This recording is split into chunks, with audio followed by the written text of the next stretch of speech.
Recording in progress. It is a Zoom meeting. There we go. All right, Martha, you want to start us off, or should I? Sure, I'll start. I just want to welcome you all to our July 28th meeting of the Reading Conservation Commission. This meeting is being recorded, and Chuck Tirone has a little bit of information to tell you about the state of emergency policy you probably are all very familiar with by now. And I am stepping in as chair of this meeting because Nika Scanlon is unable to be here today. Your turn, Chuck. Sure. Hello, everyone. It's Chuck Tirone of the Reading's Conservation Administrator, consistent with the governor's orders suspending certain provisions of the open meeting law and allowing us to adhere to social distancing requirements during COVID-19. This Reading Conservation Commission meeting is being held virtually via Zoom, audio and video participation of the Conservation Commission's applicants and their representatives and the public. During this meeting, myself or the vice chair will unmute and the applicants, representatives, and the commissioners. During this conservation meeting, the chair and the administrator will be the only ones to allow video participation. These controls are in place to ensure tonight's meeting is safe and effective. At this time, Vice Chair Moore will confirm that all the members are present by roll call. Okay. And when I call your name, this is also the order in which you're going to vote tonight. And when we start voting for each motion, you don't have to wait for me to call on you. Just speak up in the order I call your names. So I am Martha Moore. I'm vice chair of the Conservation Commission. And John, you can go next. John Sullivan, member. Brian. Brian Bowe, member. And Joe. Joe Carnahan, member. So we do have 4 members present, so we do have a quorum. So we are able to conduct tonight's business. Back to you, Chuck. Sure. Thank you, everyone. Please note that this meeting is being recorded. Also be aware that folks may be able to see you. Anything you broadcast may be captured by this recording. All the material for this meeting is available on the Conservation Division page, and I recommend that commission members and the public follow along the agenda as posted on Town of Reading website. However, because this meeting is being conducted remotely, I advise applicants in particular that the commission cannot discuss or consider documents which were not previously posted. Information may be, however, presented orally. Similarly, members of the public are encouraged to provide written comments, but should understand that not all participants nor the commission members will be able to see any written comments during the course of this meeting. Before we get started in tonight's agenda, I'm going to cover some ground rules for effective and clear conduct of our business and ensure accurate meeting minutes. For any response, please wait until the chair or the administrator yields the floor to you, then state your name before speaking. After the commission makes their remarks and these have been addressed by the applicant, the chair or the administrator will afford the public comments as follows. The chair, the administrator will ask members of the public who wish to speak to identify themselves by name. Once the chair has a list of public commentators, the chair will call on each one by name and afford them 4 minutes for any comments. The applicant may be requested to respond by the chair or the administrator. After a public comment, the chair will once again go down the list of commissioners, inviting each one by name to provide further comment, question, or motion. Please hold off until your name is called. Finally, each vote taken during this meeting will be conducted by roll call vote. That's all I have. I believe the first order on the agenda was to be 1310 Main Street, and that has been continued to August 11th by the applicant's request. So is there anything else we need to do about that tonight, Chuck? Justin, Justice, we have a site visit planned for 1310 Main Street on August 10th. Just to remind the commissioners about that. And that's all I have to say. Okay.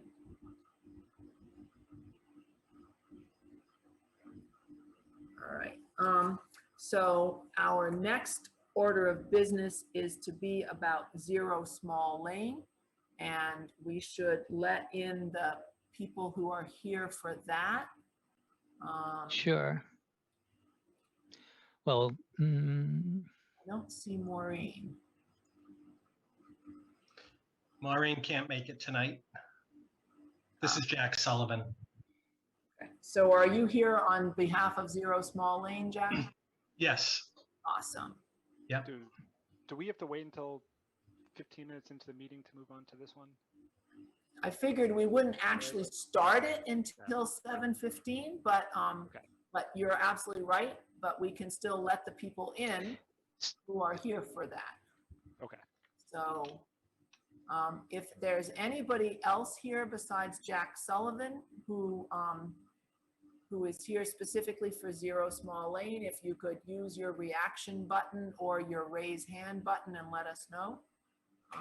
And Jack Sullivan, can we allow Jack to have his video show? I've made Jack a co-host, so Yes. you're in charge, Jack. Yep. Thank you. All right. So I want to give it one more minute so that we don't start until 7:15 on this topic. I don't see anybody else with hands raised or reactions showing that they're interested in speaking on this right now.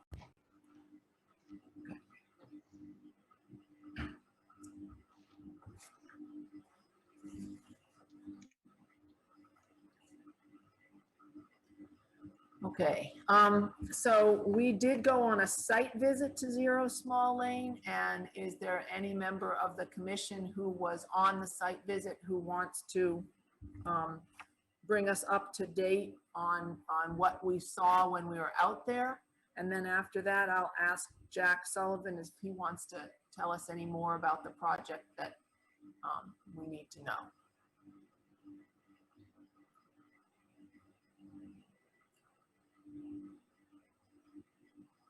Any volunteers to talk about our site visit? Okay, I'll volunteer. Thank you, Ron. There's a dead end silence going on, but so a number of us went there along with Chuck and Maureen from the organization. We walked in, spent a fair amount of time around where the proposed stream crossing would be. There was some question about whether the plan was totally accurate when it comes to where the trees were, especially around the stream crossing area. We continued up and it seemed like the plan at that point was more accurate. It does seem like the main open topic, and obviously feel free to correct me if I'm getting this wrong, but the main topic will be the crossing. There are a number of people who were not totally confident in our expertise in being able to judge that and what have you. But I think that's the main thing. The rest of it, we walked, we saw there was a pile of tires and a piece of pipe at the top of the mound to the left-hand side of the property. Maureen said that she didn't remember that being there before. That may be moot. But anyways, that's a quick summary. Jack, are there any changes, additions, comments you want to make about this project? Yep. For the record, Jack Sullivan, owner of the Sullivan Engineering Group. The only thing that Maureen told me coming out of the site visit, some of the members thought it would be helpful if I actually staked the center line of the roadway and put some station numbers, especially near that crossing area. So, because when you're out there, it's a little tough to tell where you are at times. So I'm going to be I'll stake the center line of the roadway early next week. And then I think following that, there was going to be another site walk. I'm not 100% positive of that fact, but it sounded like my task was to stake the center line of the road. Right, and if I can jump back in, there was some conversation that I didn't mention before about perhaps adjusting the road to minimize the impact on the wetlands. That's another point I wanted to bring up that I forgot about earlier. So back to you. Right, so that Brian, that's a good point. That was brought up too. If there's a way for me, especially where the cul-de-sac is, if I can realign that cul-de-sac to limit the required filling on the right-hand side of that cul-de-sac. So that's something I'll look at as well. Yeah, that I think would be helpful. You would have less replication to do on the left side if you could impact less on the right side with the road having to fill the wetland. Yeah. Okay, and I guess one thing I'm thinking, I don't think the members of the commission that are currently with us have a lot of expertise on building stream crossings. I certainly don't. So I'm wondering whether we can get a third-party review of that project so that we feel confident that the stream crossing will minimize the impact on the neighboring properties and on the wetland as much as possible. What do the other members of the commission think of that idea? Do you feel like that would be helpful for us in judging this project? I certainly think would be helpful. Yeah, I would agree with that myself. Okay. I also agree. So does anybody want to make a motion to request a third-party review? I move to request a third-party review of the stream crossing at 0 Small Lane. And I'll second it. And before we vote, can I ask that if we get third-party review, can we review not only the stream crossing, but it's just an it's just a roadway permit. So if we could just review the whole thing. So and as always, our reviewer, I would like to have the reviewer be able to review the order of conditions, make comments, and add language as they see fit. So can we just amend that motion to include that language? John, are you willing to make that motion as Chuck described it? So moved. That's it. Yeah. Okay. All right. And who seconded? I'll second it. Awesome. Jack, are there any other concerns you have that we? No, and I anticipated the third-party review. I think that might have come up at the site walk as well. So I guess the question for that is, and it may be more for Chuck, but also the commission members, do you put out try to get a couple quotes for that service, or do you have someone, a company you use for that? I'm just trying to think of timing wise, how long that might take. So we've just done quotes in the past and had that. So we'd have to pick at least at the next meeting a company. We have used a few companies in the past. The price seems to fit under the threshold, so we don't really need to go through that quote process because it's considered an engineering feat here in the process. So we could put a couple names out there and get some quotes, or we could just actually just ask a company to go ahead and do that. It would have to run that past, you know, the town, but I think that's the way it could happen. Would you like to direct us that way if the quote comes in under I think that number's $5,000? Would you like us to at least contact one company and see if we can move forward expeditiously? Yes, yeah, that would work. Okay. Okay, I'll get back to you on that during the week. If it has to go the quote process, I'll prepare the quote, send it out, and have the numbers back for the next meeting. Okay. Other questions before we vote on the third-party review?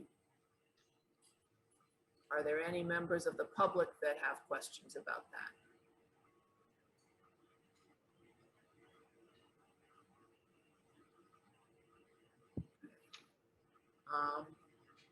All right, so let's vote about the third-party review. Martha Moore votes yes. John Sullivan in favor. Brian Bowe in favor. Joe Carnahan in favor. Okay.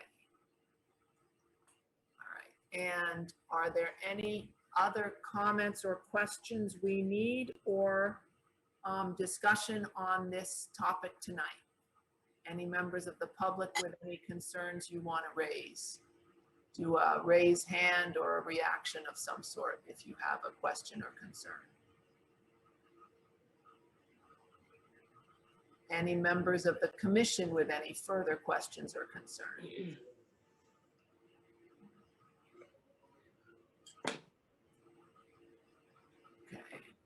In which case, I think we could have a motion to continue this until the next meeting, which I believe is August 11th. Yep. Anybody want to make a motion to continue to August 11th? I'll move to continue the hearing on Zero Small Lane until our next meeting on August 11th. I will second that. And I realize I didn't read the whole thing I was supposed to read at the beginning. Should I read that before we vote, or is it okay to just go ahead and vote at this point? I think it's okay to vote. So it's Small Lane and the file number is 270-0748. My apologies for forgetting to read the description. Okay, Martha Moore votes in favor. John Sullivan in favor. Brian Bowe in favor. Joe Carnahan in favor. All right, thank you very much. The next one we're going to do is 10 Plymouth Road, and we're a little bit ahead of schedule. We should wait till 7:30 to open that one, and I will promise you I'll read the description appropriately for that. Are there any people here dealing with 10 Plymouth Road that we should allow to unmute and start their videos? Sure, let's bring in Mike Seacamp.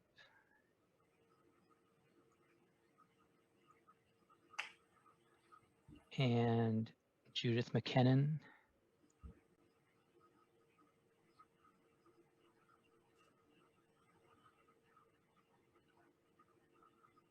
Mike, can you hear me? Who else is with your party? You can turn on your own video at this moment. Okay. If you want to. Oh, Macintosh, I just saw. And Sheehan is with us. Sheehan? And MGONE, Mike O'Neill. All right, so I can admit Tim Sheehan. And Chuck, do you want to take down the Zero Small Lane picture?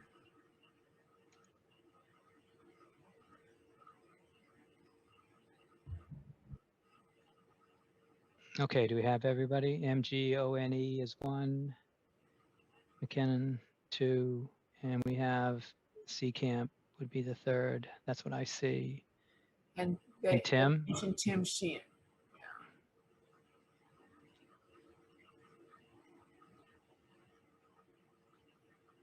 Okay. I think you already mentioned the Macintoshes. I did, but I wasn't gonna make them co-hosts. They may just want to, Sure. you know, when it's time for the abutters to have a say, that they will let them talk.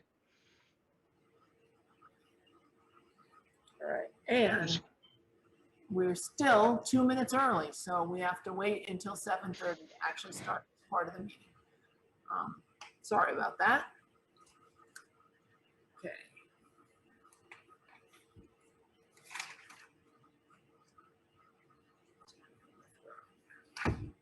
I see no need to apologize for not being behind schedule.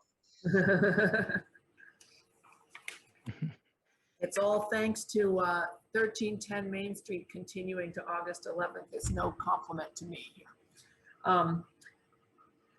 Chuck, do you want to pull up the plan? Sure thing. I'll pull that up right All now. ready to go when the time comes.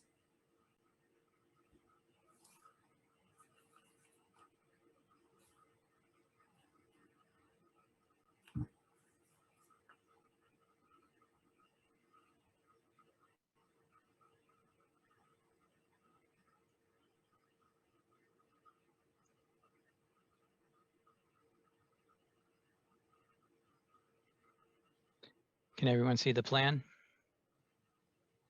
Yes, I can. Great.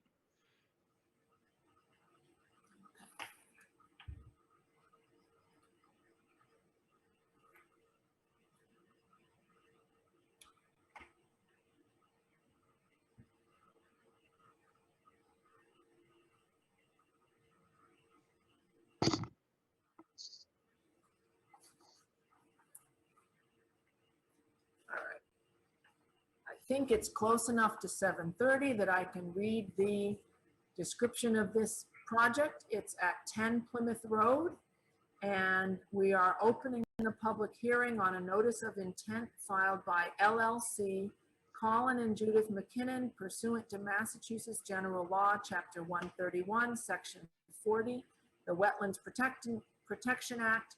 The applicant proposes removal of an existing garage, a corner of which is within the 35-foot from the BVW, and the construction of an addition that is greater than 35 feet from the BVW.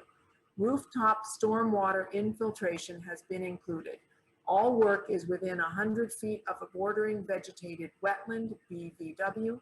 The application and plans can be viewed on the Conservation Division page under current projects. The application and plans, says the same thing. Assessor's map 26, lot 99, DEP file number 270, and I don't know what the rest of that number is. Does it- 0750. 0750. Okay, it being at least 7:30, we can open the hearing on this. And do we have somebody here presenting this project to us? That would be me. Good evening. My name is Michael Seacamp Environmental Consulting. And I started with the McKinnons delineating the wetlands late December of 2020.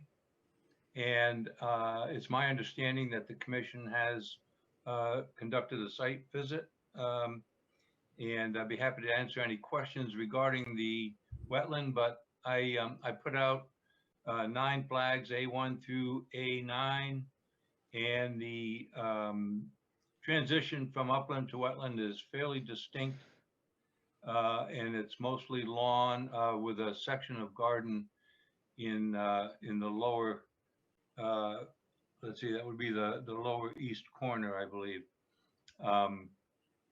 And the addition will be a little bit farther away than the existing garage, and it'll be greater than 35 feet. And significantly, all of the rooftop, not just the rooftop of the addition, but also the existing rooftop will be infiltrated with engineer-designed Cultec chambers underground. And I'd be happy to answer any questions that the commission might have.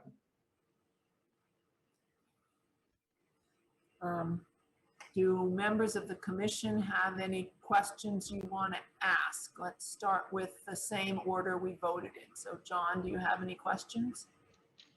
Yeah, just a couple. So on this map that we're looking at right now, I think I see the outline of the proposed addition. There's like another kind of box around the outside of the house that extends past that. What am I looking at there? That is the pipe that will transmit the water from the front of the house to the Cultec chambers.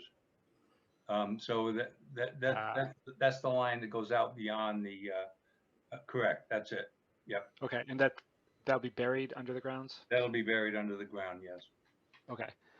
And then if we go up one, or actually it's on this page, I believe, looks like the limit of work, the erosion control line is right on the 25-foot wetlands setback line. Is that, am I reading that correctly? Yes. Is that just a coincidence? Well, it's not exact. Over on the left side, it actually veers away. That's all lawn too, by the way. Okay. Yeah. There won't be, Right. no trees or shrubs are going to be cut as a result of this project. Okay. I want to make sure I wasn't looking at the wrong line on this, since it's, Yeah. there's a lot of stuff kind of in a small Sure. space. Yeah. It's a pretty busy plan, but yeah, it does veer away from the 25-foot a little bit. Okay. And then the portion that's currently a garage, which is not going to be part of the addition, is that just going to be revert to lawn? Is that the plan for that? Yes, the part that's Okay. beyond the new addition, yes, I believe that's the case. That can be verified by the McKinnons. I see they're attending the meeting. I don't think they're unmuted at this point.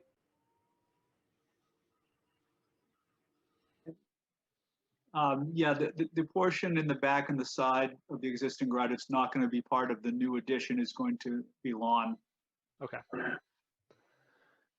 And then we say that there's going to be a portion of garden in the back that's not just lawn. Is that just like raised garden beds, or is there It's more a, going on back there? yeah, it's an old garden, and I don't think it's currently highly cultivated. It's mostly got actually, if you, yeah, that's it right That there it? in the foreground. Yeah, on the bottom right photograph, I believe. Yeah, that's it. You can see there's an old concrete block there. So it looks like that was used more rigorously at one point. It's sort of an abandoned garden, I would say. It's got black raspberries.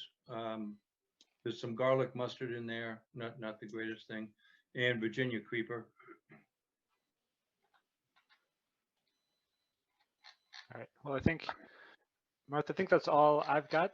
I think it seems fairly straightforward, and I think we're actually having less structure within the 35-foot zone. So I think that's probably a net positive on this one. Brian, do you have any questions or thoughts? No real questions, thoughts. I was on the site visit. I agree with what John just said, that it does seem pretty straightforward. We did find the flags, although there was a lot of additional growth since they were placed, so it took a little bit of looking around. But I think as far as this project goes, I think it's straightforward. We did have conversation about approving the project without approving the wetlands delineation. If I have that correct, maybe somebody else could confirm it. But other than that, that's my only thought. Sure. When we were out on the site visit, we had to bushwhack our way to find some of the flags, and we weren't sure about A2. And we felt like even moving A2 a little bit, it wouldn't, I believe it was A2. It looks like the other one's off the property. If we moved it like the foot that we thought it needed to move up, it wouldn't affect the project. So we came up with that solution to not just not verify the wetland delineation for this project. It's saving in another meeting and going back out there and adjusting the flags. Was our thought behind it. Okay.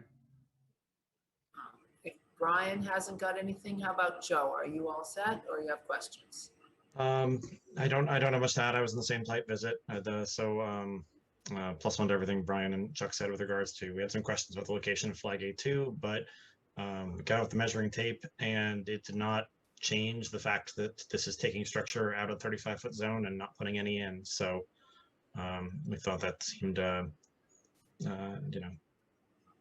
that seemed to check out. All right. I guess my comments on this are, I have not seen another site where the wetland delineation line is got gaps in it.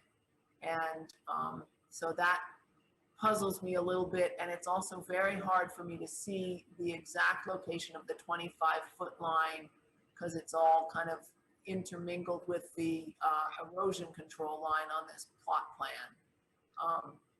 So I would say that's probably a good thing not to say that we are absolutely confident where this wetland line goes. I think the next page has a clearer. Yeah, map of the survey plan, which this is based on, actually has it color coded.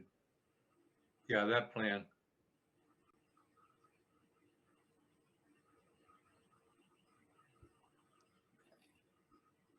Yeah, and that has the line showing the connections between the wetland flags is more distinct. Right, which means that A3 is kind of a strange location. Oh, excuse me, A5? A5, yeah. A5 sticks in, but the 25-foot line does not stick in a commensurate way. So I don't think that really impacts this project specifically because the project isn't getting any closer to the wetland. Right, that would even be greater from the proposed addition to the A5 where it's shown would actually be greater than 38 feet, so.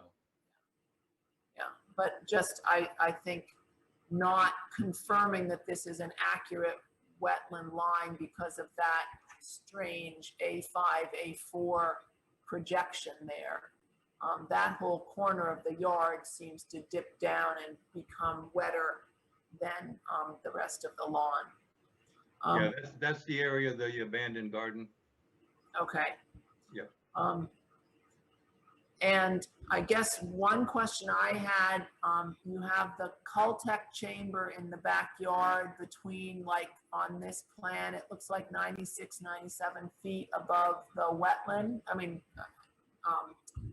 whatever that is, above sea level. And the wetland line is about 90, 92.7, 92.5. So that's just over 3 feet. So it sounds like your Cultec chamber is going to be pretty close to groundwater. Are you confident that it is engineered correctly to deal with the water flow? Well, I'm not sure if I can be heard. This is Michael O'Neill, the engineer. Yes, we hear you. Okay.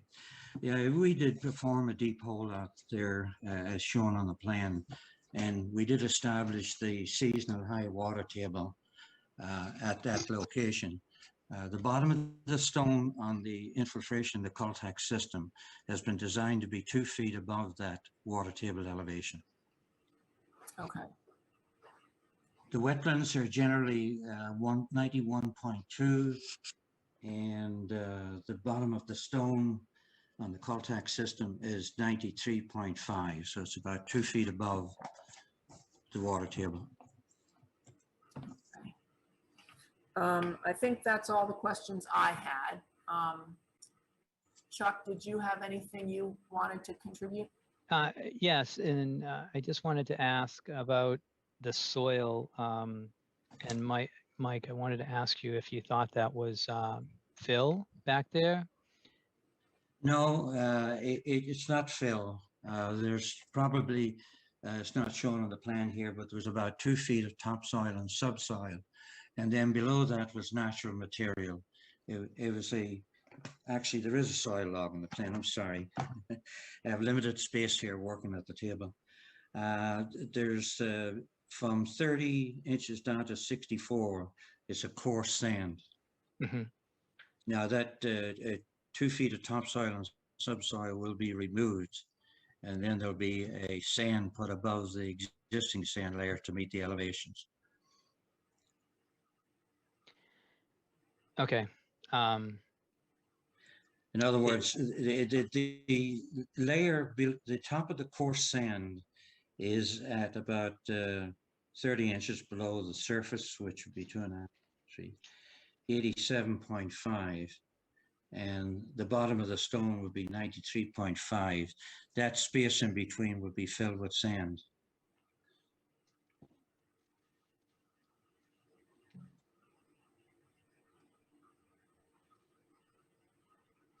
I just noticed from where you took the test pit, it looked very disturbed.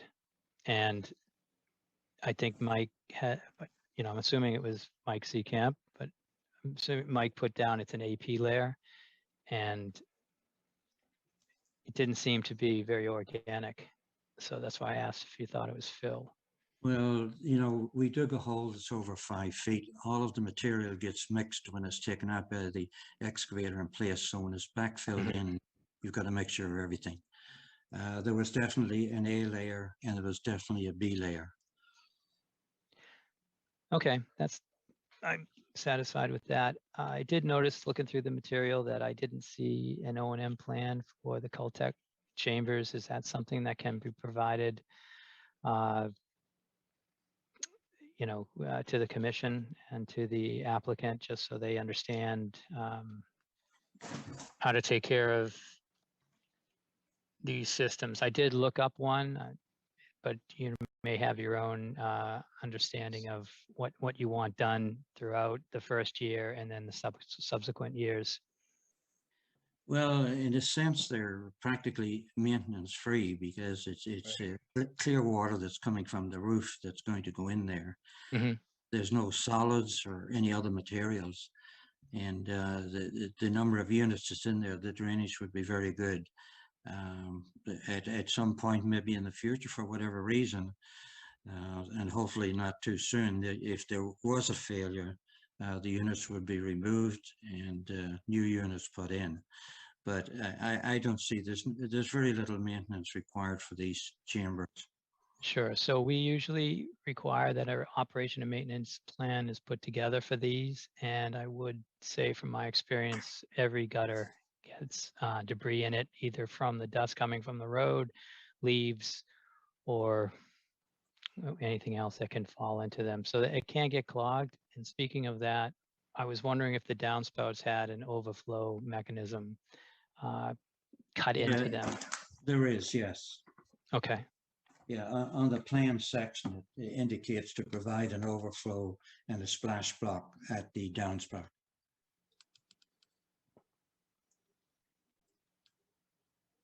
So, yeah, I just think that it would be good to have something written down. Others in town have had operation maintenance plans with infiltration units, and it probably would be good to be consistent. That's my comments.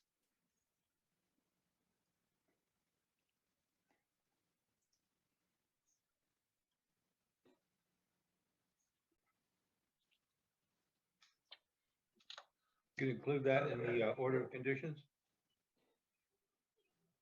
That requirement? To create one? Yeah, to create one and submit it? Yeah, we'd like to have you probably submit it as soon as possible. And then I could just identify it in the documentation of the order of condition, and then it would be part of the order instead of me putting something together. I'd rather just identify something that you guys put together. But we do have, yeah, we do have like a boilerplate requirement about operation maintenance plans. Yeah, we can create something. Yeah, I It'll think, mostly be cleaning the gutters, because we're not gonna be digging up the system every time we need to check it, so it'll be cleaning the gutters mainly. No, do you want me to put up the information from Caltech? It really, it's pretty simple. It says, you know, first month, check the inlet for clogs, you know, in the spring, check the inlet for clogs, remove any debris. I mean, we're looking at something like that. Right, No, yeah, that's what I not mean. heavy. It's all the above ground stuff, right? Yeah, Yeah, we can do that. great. Anything else, Chuck? That's all I have.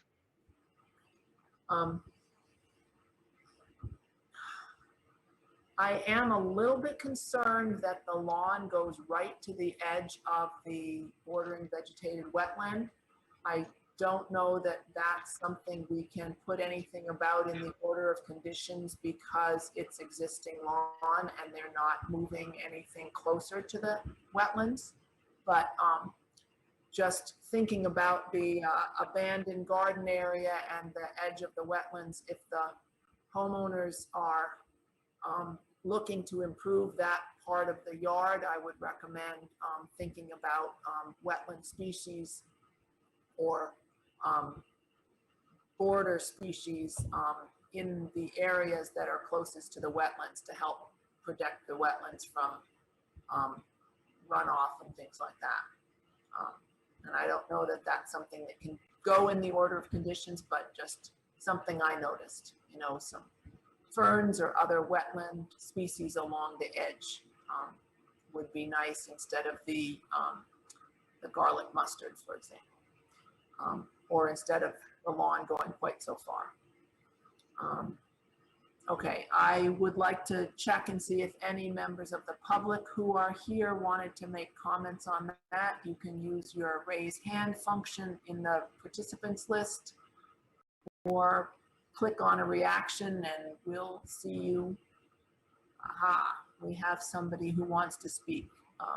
Okay, I have asked Mary McIntosh to unmute, I think. Mary, do you have a comment? I do have a comment. I am at 14 Plymouth Road, right next to Judy and Colin McKinnon's property, and we are fully in support of the work that they are doing. I know them both to be responsible and, you know, care for their property very well. So I know that whatever they do will be neighborly, and we're all for it. They have our support. Thank you. Is there anybody else here who wants to speak up before we have a motion?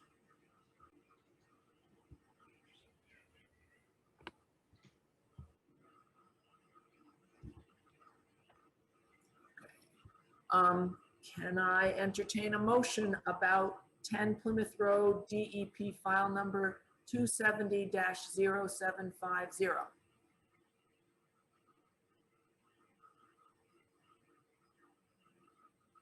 And I think the motion should be a motion to continue to our next meeting. Is that correct, Chuck? That we need to have 2 meetings about each of these items?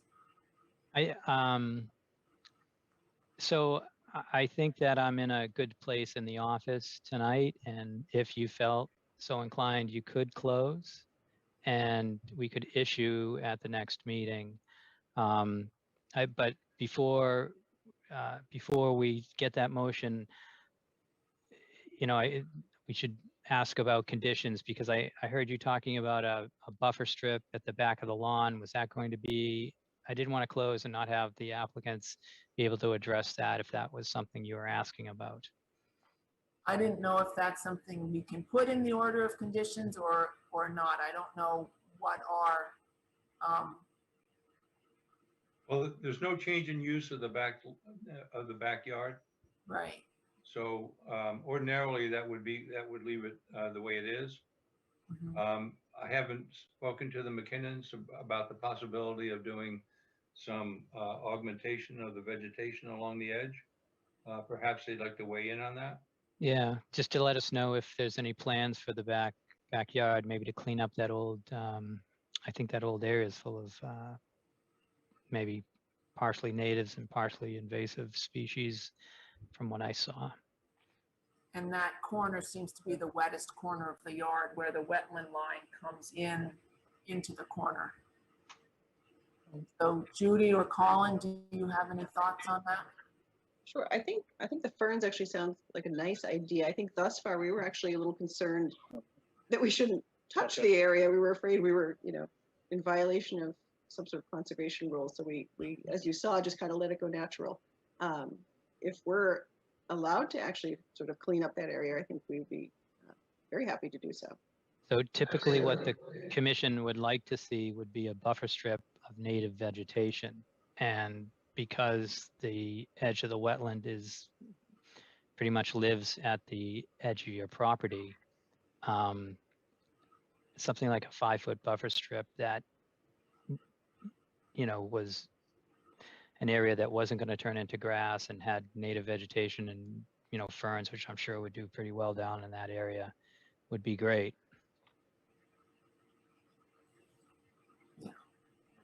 And I think a lot of what's in that garden area is less desirable plants. So replacing that area with some native ferns rather than the vines that have come in there is probably a plus for the wetland. I agree. That would be the area I would concentrate on. And as you get further to the left, when you're looking in the backyard, it's actually much steeper, and there is quite a bit of a vegetative buffer on the bank. But in that lower right corner where it's the lowest elevation, that abandoned garden, we could remove some of the invasive species and plant natives in that area, and that'd be a good mitigation, I believe. Great. I'd be very happy. Me too. Okay. All right. So is there anybody who's not comfortable with closing? We generally have done 2 meetings before we close, but I will take Chuck's advice on this, I guess. Do you think we should close today and then issue next time? Yes. Okay, anybody want to make a motion to close this hearing? I move to close the hearing on 10 Plymouth Road, map 26, lot 99, DEP, file number 270-something. 0750. 0750. Do I hear a second? Second. Okay, I vote in favor. Martha Moore. John Sullivan in favor. Brian Bowe in favor. Joe Carnahan in favor. Okay. All right. Thank you And both. Very much.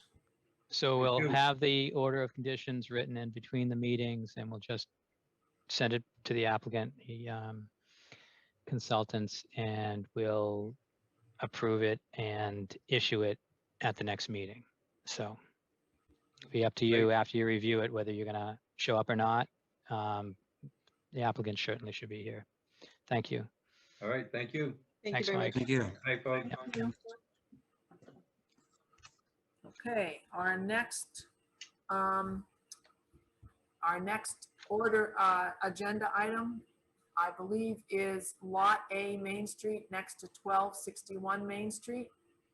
Open the public hearing on a notice of intent filed by LLC Frank Lanzillo pursuant to Massachusetts General Law, Chapter 131, Section 40, the Wetlands Protection Act. The applicant proposes construction of a new single-family dwelling on a vacant lot.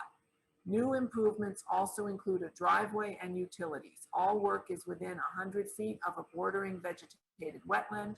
The application and plans can be viewed on the Conservation Division page under Current Project Assessors Map 51, Lot 95, next to 1261 Main Street, DEP file number 270. Do we have a rest of a file number on that one? Lot A, 0749.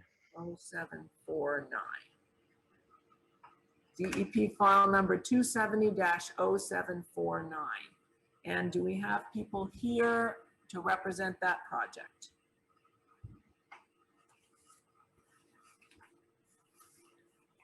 That would be Giovanni Federa.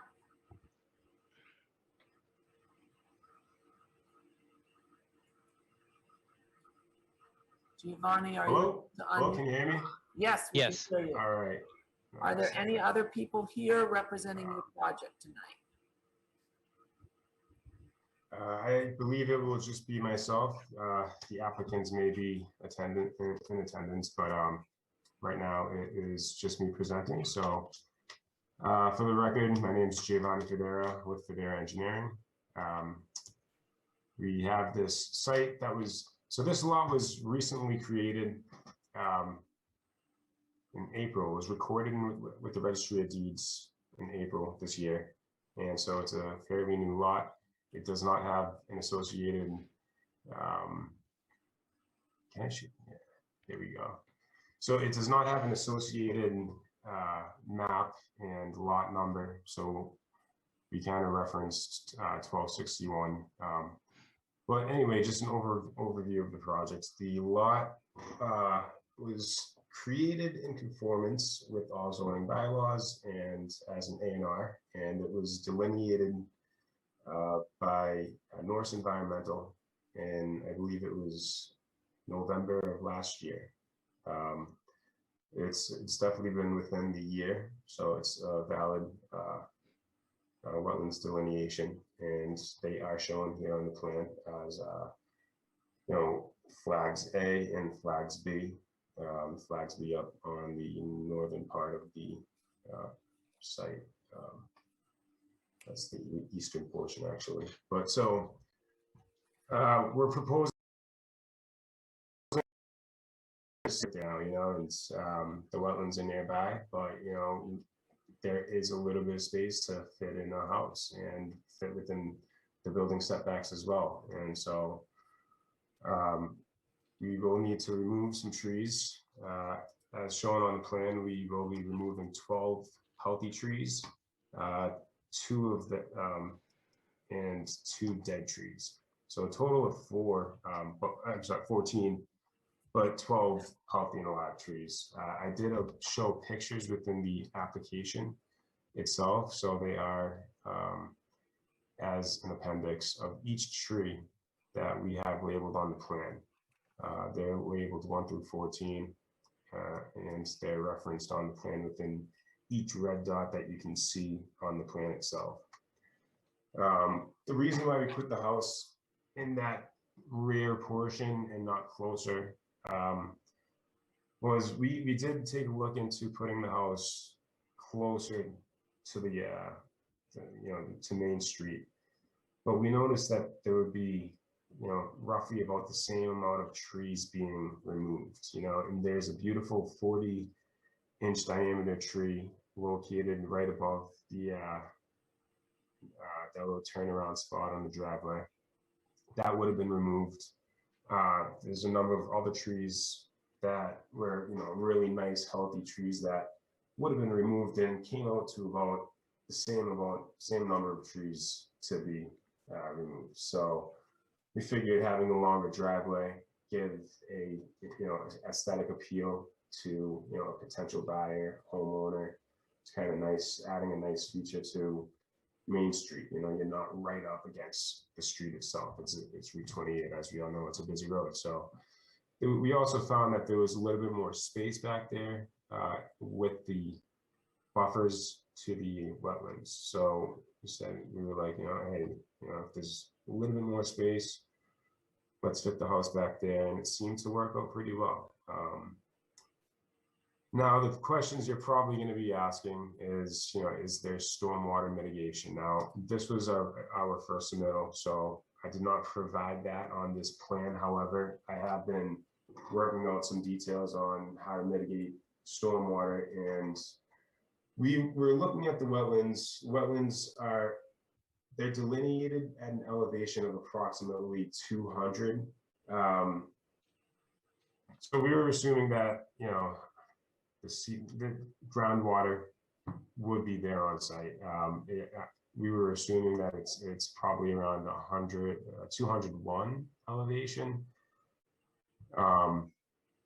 It has not been confirmed through a test hole to just keep retention. The bottom of the system would be at elevation 201, and it would raise up pretty much until the bottom of the stone base for the driveway. So obviously this is not presented, but for next meeting, I'd like to present it and show it, and show that it would satisfy stormwater runoff, and it would retain and just mitigate the added impervious stormwater runoff. So as for the site and vegetation, we are proposing to include 12 more new trees. The trees would be, I call them out as red maple trees. So 12 new red maple trees.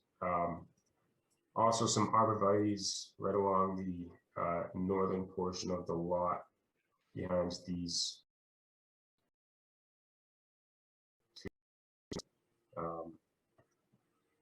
And we figured having a nice long driveway was nice to the neighborhood, and add a nice new family to the town of Reading, and we feel like this meets the bylaws, but I'm open to discuss with the commissioners. So thank you. Thank you very much, Giovanni. Can we ask the commissioners if they have any questions or comments? Can we start with John again?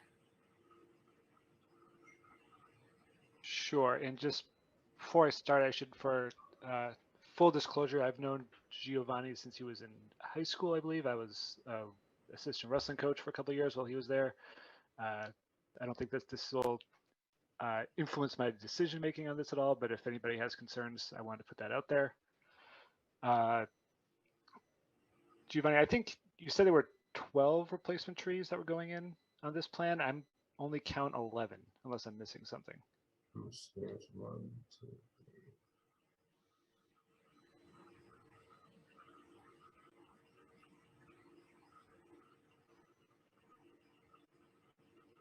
Is that the updated plan?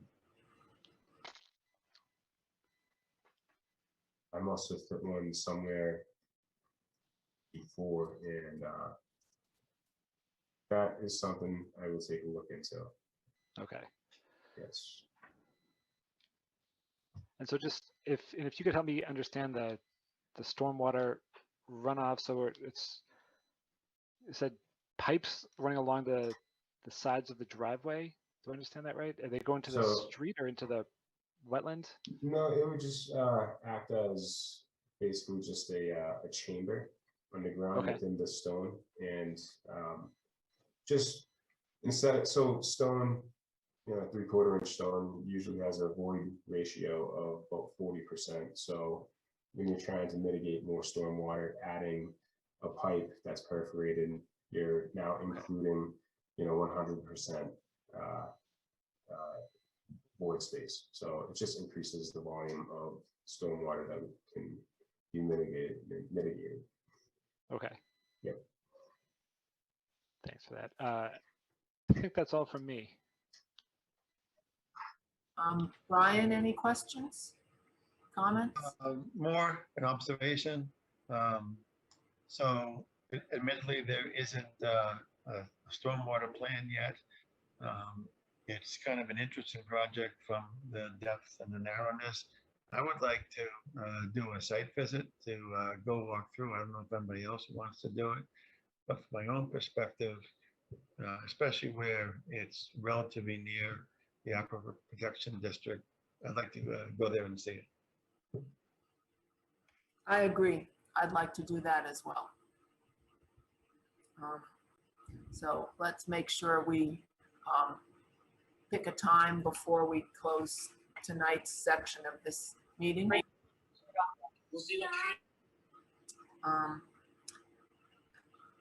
Anything else before a site visit, Brian? No, I don't think there's enough really to come up with a bunch of intelligent questions yet. So I'd like to see it. Joe, any thoughts? I too am looking forward to seeing more details about the stormwater plan, and I too would be interested in a site visit. Be counted as trees.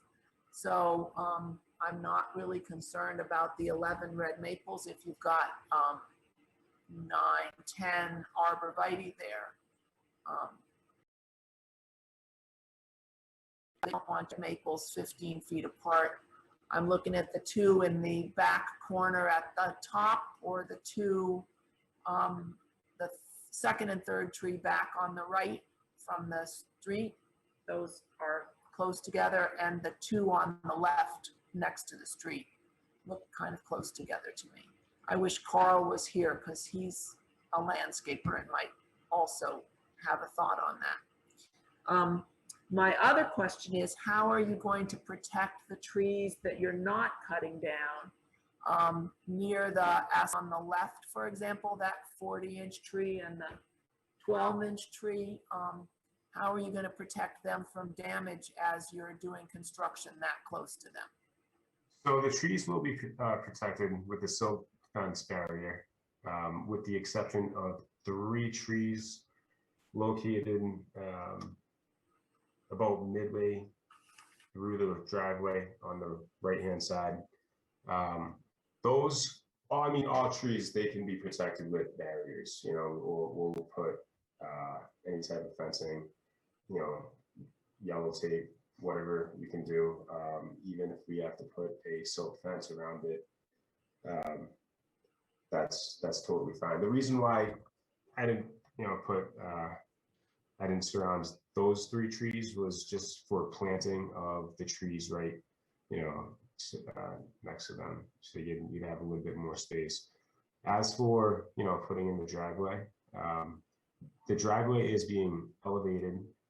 It's being raised from the existing grade, and so topsoil will be removed, but then it'll get filled in with the stone, the crushed stone, and so I believe that we will not be digging a point where we would be disturbing the roots of trees. So, but other than that, you know, the trees will be protected with barriers. If we need to install more silk fence, we're happy to do so.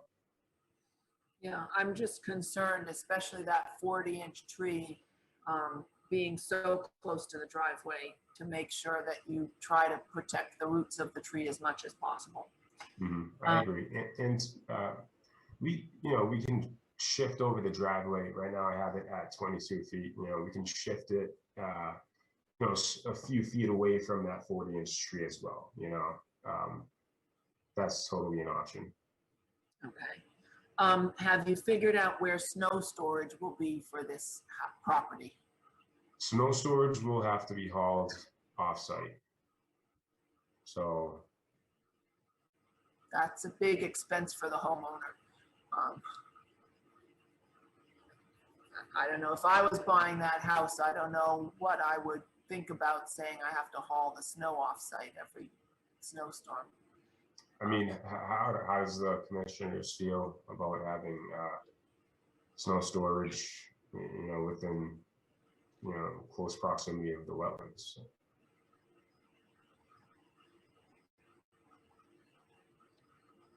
So I can let you know that you can go and check out Artist Senior Living, and they have a snow storage area right associated with the parking lot. And they've just put down some large stones, and they have an operation and maintenance plan. So they pile the snow up there every year, and in the spring they blow it off and make sure that they get all the dust and sand out of it. And there's a restriction on sand use too, but still they do have that. And it's probably within 10 to 20 feet of their wetland. So that would be something you could check out. Okay. What project was that? I don't know the number, but it's you know where was it Gary's greenhouse? It was right where that property is. Eric's Okay. greenhouse. Eric's greenhouse. Okay. Yeah. See, yeah, because I know a lot of different towns, they have restrictions on how close you can put snow storage. You know, a lot of towns don't like snow storage within the buffer zone, you know, so, but if the commissioners feel comfortable having some type of system, I'm sure I can come up with a snow storage system for, you know, the next presentation. You're gonna have to stay outside of the 25 foot. Would be most acceptable at that point. But if you can find a spot like that, I think delivering the clean water into the wetland makes sense from the snow. Mm-hmm. My other question is your erosion control barrier also going to be your limit of work line? That is correct, with the exception of the few trees that are located within the erosion control line. You know, the trees that are located within that, they will be protected. So, but, you know, generally speaking, that is approximately the limit of work line, correct? So no clearing will be done outside that erosion control line? That is correct. That will be important to make sure all of your subcontractors are aware of that, because you're right up against the 25-foot, 35-foot lines, etc. Mm-hmm, absolutely. And you know, as we all know, it will be staked out. The erosion control line will be staked out and installed. So once it's up, you know, it's kind of no man's land after that. So for sure, the contractors will know that. And is that also going to be the limit of the lawn for this property? Are you expecting that to be the sort of the edge of the lawn? I'm open for discussion with that. You know, the 25-foot, you know, the trees that are located close to and outside of the erosion control line, that was really pretty much just to protect them. But if, you know, the homeowner can use some of that as, especially outside of the 25-foot no disturb, they can use it as lawn. I think it'd be nice. So we're hoping that, you know, once construction is all done and the site is stabilized, you know, maybe utilizing at least a small portion up to the 25-foot buffer for lawn, you know. And is this house got a plan yet, or is this footprint just a proposed footprint and they will actually come up with the architectural drawings later? There is a plan, it's in the works, and it's about this footprint. It's actually a little bit smaller as a footprint, but, you know, I decided we'll show the footprint slightly larger just for, you know, conversation purposes, and, you know, that we will not be exceeding the setbacks that we're showing right here on this plan. So there is a plan, but what we have here is slightly larger. So this one is definitely more better for conversation. I'd be happy to share the plan with you if you'd like to see it. I guess, and you were talking about stormwater is going to be part of the next time you come. That is correct. All right. I think I don't have any more questions today. Does anybody else on the commission have more questions? And I haven't forgotten that we need to set up a site visit. Well, I wanted to ask some questions. I didn't think Oh, I was on sorry. the commission. Sorry. Sorry. No, that's all right. Just to follow up on a few of the commission's questions.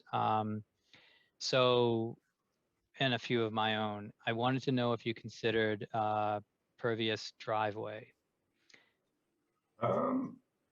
It's open for conversation with the client. We're definitely open to consider it for sure. Okay. And then the trees that are next to the erosion control where you're changing the grading, you're going to have to do a tree well if it's very close because you can't bury the root system. So that should be shown on the next plan. Can you just show the location on the plan, the trees you're talking about? Where is this? Well,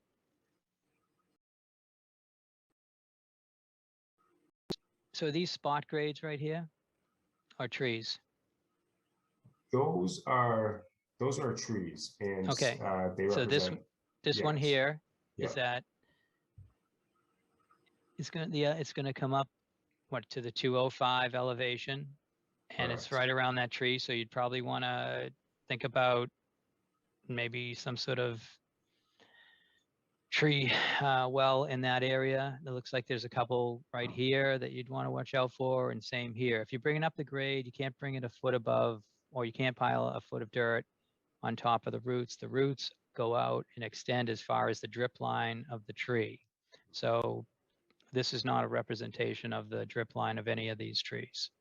So this is something you're going to have to, maybe go out and look at again, and then understand where that's going to impact your project.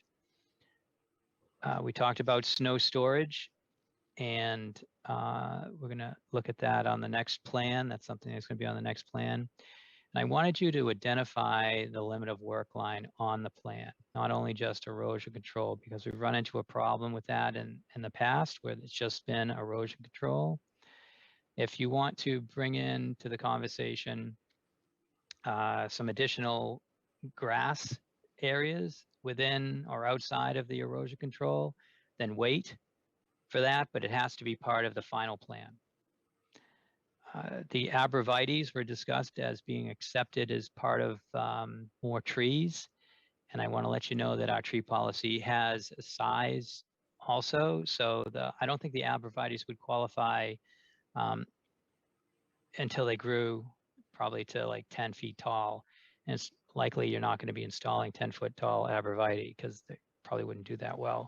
So you'd have to plant 2 for each tree, and that would qualify. So 2 shrubs or 2 small abrevieties for each tree, and that's on the tree policy, which is on the Conservation Division page website, and it kind of breaks that down a little bit for you. So I wanted you to fill out the fee worksheet for the town bylaw. Just a quick look. To me, it looks like you've missed a couple, but I just wanted to understand. I didn't see it in the packet, so I want you to fill that out. If you need that fee worksheet, just email me and I'll send it to you. And one of the ones that's always missed is the fee to review the wetland line. Temporary and permanent alteration within the 25-foot area, and permanent alteration in the 35-foot area. Okay, sure. Sorry, didn't mean to interrupt, but I thought that was included as an attachment within the. Yeah, I didn't see it. I looked for it a couple times during the week, and I just looked for it now. But if can send that over. If you could resend it to me, that would be great. Absolutely. I was moving along. I wanted to know if this property is going to have a propane tank at it, and if it is, could you show that location? I believe we do plan on connecting to the gas from the right of way. On the street, okay. Yes. 2 last questions. So where you're putting in the infiltration area, it would be great to know the groundwater, where seasonal high groundwater is in that point. And I would ask you to do a test pit there, so we would know what we're getting into and what we're approving. Okay. And the last question is, and again, this is combined with your question about maybe you're going to ask the commission to increase the lawn area. But once we've established this lawn and this area that's no-go, how are you going to ensure that there will be no encroachment in the future of that lawn area through multiple buyers? People have put up fences. We require granite bounds or concrete bounds that say, restricted area. But usually you would think that would work, but it doesn't. So maybe there's something you can think about with the deeds or in the title. And I know that some towns actually have the order of conditions in the garage. So, yeah, absolutely. Just, I'm just saying, just think about, Just think, yeah. yeah, think that through and see if there's something you can come up with your experience on how to maintain the what's going to be the limit of work line and the no vegetation zone. Those are all my questions. John, I will send these to you also. So if you didn't write them all down, I will be able to email you. Awesome. Yeah, please do. Thank you.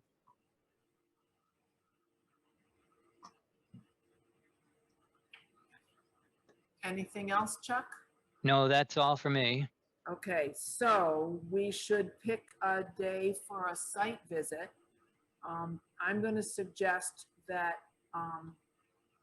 August 4th or 5th could work for me. We're already having a site visit on August 10th, but August 9th could work for me. Are anybody else interested in going out with me on 4th, 5th, or 9th? I think 6th is out because Chuck doesn't work Fridays, right? Yes, that's true. So, and I'm thinking that it's worked well to meet in the morning at, say, 8:30. But I'm very flexible. So, Joe, John, Brian, do you have any interest in any of those times or any constraints? I do. For me, the 4th is the least desirable, but the 5th and the 9th, I can certainly make those. I think John, I could make. Brian? I think I could make any of them. The 4th and I'm looking at. I have a whole bunch of different calendars. So yeah, any of them should work.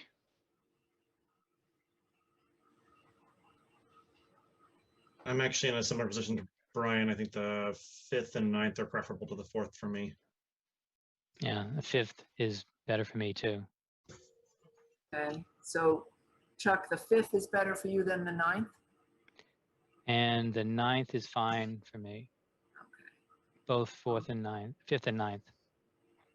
Right. I'm going to suggest let's go with the 9th then, and we'll do 2 days in a row. The 9th at 1261 Lot A and the 10th at 1310. Is that all right with people? Yes. Okay. So the 9th at 8:30? Any That works with me. I will be there.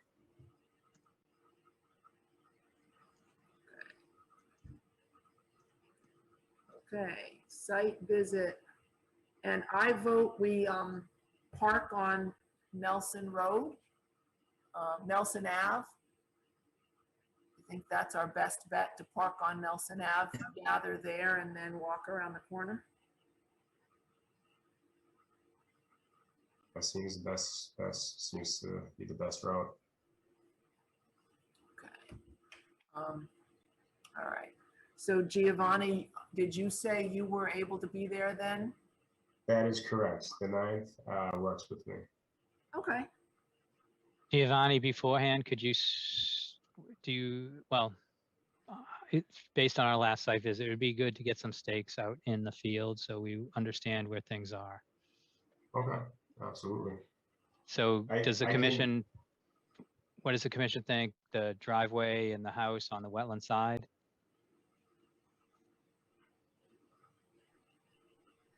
I think those are the likely So- questions. Driveway.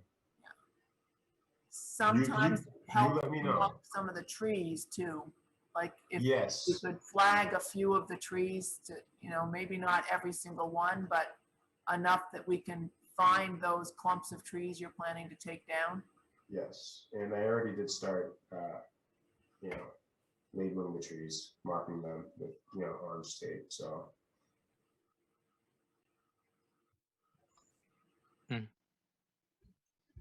Okay. Is there any members of the public that are here that had questions or comments on this project? I see Karen Gately Herrick has a hand raised. Okay, Karen. Thank you, Martha. I appreciate it. So this is more of a, it's not strictly within your jurisdiction, but it is a heads up to the applicant. I don't know if they're aware, we have been working on a multi-year project to repave Main Street. And we also had a climate bill that was passed by the legislature and signed by the governor in February. We are not looking to install more fossil fuel heating systems. The point I want to raise for the applicant is that we also have a policy in town that we will not allow developers to dig up streets that have been just newly repaid for 5 years if for some reason we can't enforce that policy because this is a state road. I can tell you that we have already informed the gas company that if you will be digging up the street to make repairs, you will be paving it from one end to the other, meaning east to west, which will raise costs considerably. And I would also like to repeat that RMLD is offering design help and benefits,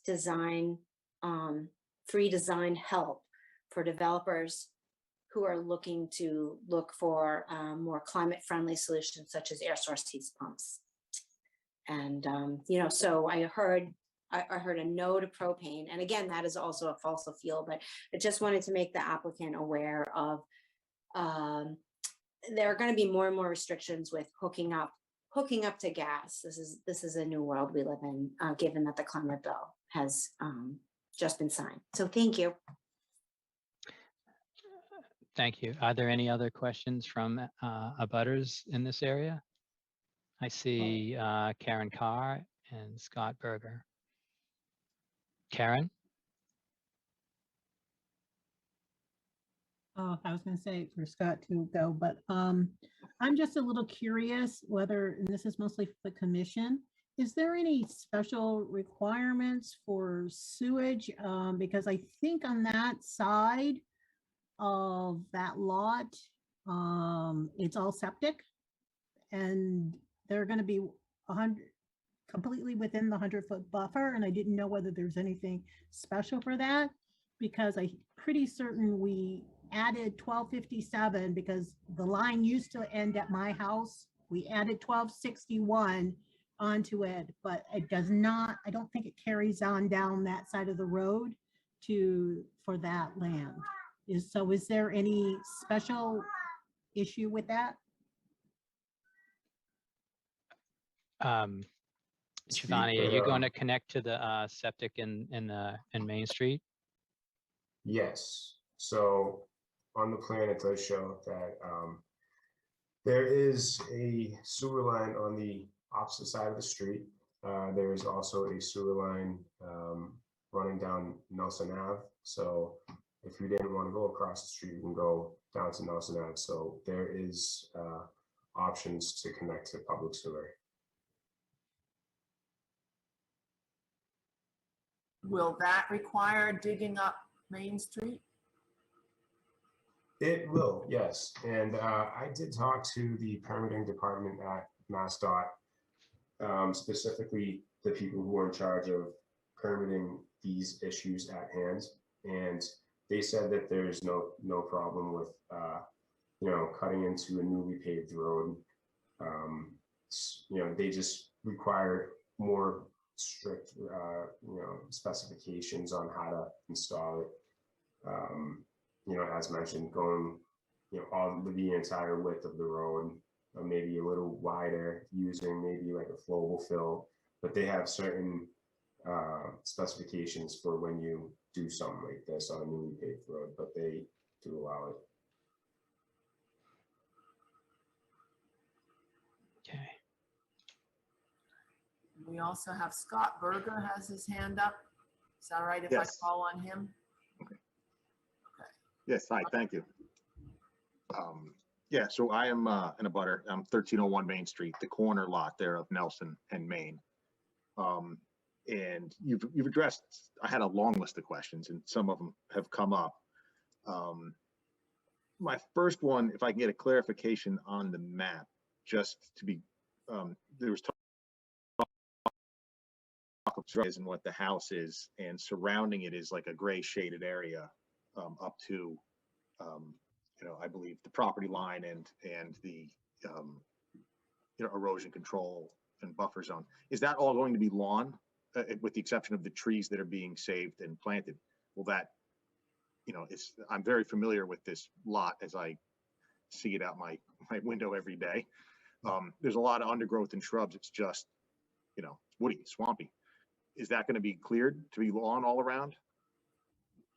So we've had. Sorry, Chuck, you can go.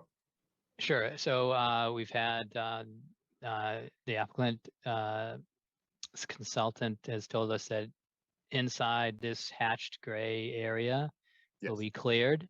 Okay. And he's going to also propose additional lawn elsewhere. But along this line here is our zone of no, it says right here, no disturb, but we call it the zone of natural vegetation. So that would be the limit of where the edge heading from the house out to that point, where would be the limit of that proposal. It has to be well crafted. We often ask that a landscape architect or someone who has knowledge of how to plant and how to maintain plants in this area, and it would be important to know where the groundwater is. Also, develop a plan that the commission can approve and comment on. Okay. Am I allowed to join you on the walkthrough of or abutters allowed to join and be there for that? So the commission is allowed to be on the walkthrough because we have a provision, and when a homeowner or an applicant submits an order of conditions that allows the commission members and the administrator to get on the property. That is a request. Your request is a request to the owner, and often the owner is concerned about liability. Understood. So another big question of mine, I understand, has not yet been fully addressed. It was about stormwater and runoff, and I've actually thank you, Giovanni. He was nice enough to meet me also when he was out here one day to kind of go over things. So when it comes to the stormwater, I want to kind of, it's a question on top of a question, I guess. If keeping this map up, if we look where the asphalt driveway turnout is, and this part comes in, maybe I don't fully know the rules, but the 15-foot setback, is that, nothing can be built? Is it no structure within 15 feet? Because it looks like that driveway turnout gets closer than 15 feet to the property line. Is there an exception that that's allowed because it's not a building, it's just asphalt? I can answer that question, but I'm sure Giovanni can answer it also. Do you want to take that, Giovanni? Sure thing. Yeah, so the building setback, that setback line is for enclosed structures. So a building, a house, things like that. So the asphalt driveway would not apply to that setback. Okay. So back to the stormwater. So that, where that asphalt turnout is a low spot, you know, that's of my yard there. And I imagine, you know, I can't speak for my neighbors 13 and 11 Nelson, but there's a slope to my property, and that slope continues naturally into what this new property will be, and water drains that way. So by raising the driveway, that will stop floodwaters, rainwater, natural water from flowing off of my property and back up. And a bigger concern that I hadn't fully realized when snow removal was mentioned, how will that be enforced? Because if these new homeowners just don't want to pay for that and get frustrated with it and just decide to push all the snow up to my property line because they can't push it the other way, it's just going to create a dam. And when there is significant snowfall, it does create significant standing water on my property. And, you know, I do have a sump pump that can maintain much of that, but I'm now concerned about this new driveway. And I was happy to hear about the talk of the trees and the roots and, you know, accommodating that. But what happened is this, how do we mitigate the impact of creating a standing water on my lawn year round? So I can answer that. And as for the next presentation, I'll have a more engineered plan with the stormwater system and, you know, utilities. But I know exactly the point that you're talking about. It's about where that, you know, red dot is on the plan. Yeah. Right there. Yep. And I mean, we're more than happy to have you know, a culvert go, you know, from the left side of the plan over under the driveway over towards the wetlands, you know, as kind of like a you know, an escape route for stormwater buildup. Okay. We're happy to explore that option for sure. Yeah, I'm happy to hear there's thought about it, because it is a concern. And this only just, I don't know if this is the time to mention it, but I'll put it out there. When you mentioned parking on Nelson for the site visit, that's all fine. But Nelson is a private way, and I don't know what me and my neighbors have as far as rights. If I'm concerned about construction, when it's a small street and it's in rough shape, and it's our responsibility as people with frontage on Nelson to pay for the repairs and or repaving it. And heavy construction trucks, which I've seen from the previous house that got worked on our street, tear it up. I would like to not see all of the construction vehicles and contractors using Nelson as their staging area and destroying a street that we will then have to pay to fix. Okay, totally understandable, and we will take that into consideration. We can address that for sure. Okay, thank you. And on that last question about Nelson, it's outside the conservation's jurisdiction, and a single family house. I was trying to think of who else is going to review this in town. You probably should call the engineering department and ask that same question to them. Okay, thank you. Yeah. And that would be Ryan Percival or Alex Rizicki. And if you sent me an email, I could get you the contact information. Thank you. And I apologize, I didn't notice that it was a private road, so. I don't know if it says it on here. It I does, don't know how it's you right did there on the plan. So the question is there a better place for us to park when we meet to do the site visit? Honestly, no. Okay. But yeah, look, I don't mind, you know, a few cars. My big concern is what I said, heavy construction trucks. I mean, heavy use of the road that it's not intended for. It's not a through way. Like, it just, if some contractor destroys it, and, you know, we've looked at into this before as residents, like, can we get this paved? And the town always says, well, it's a private way and it's your bill to foot.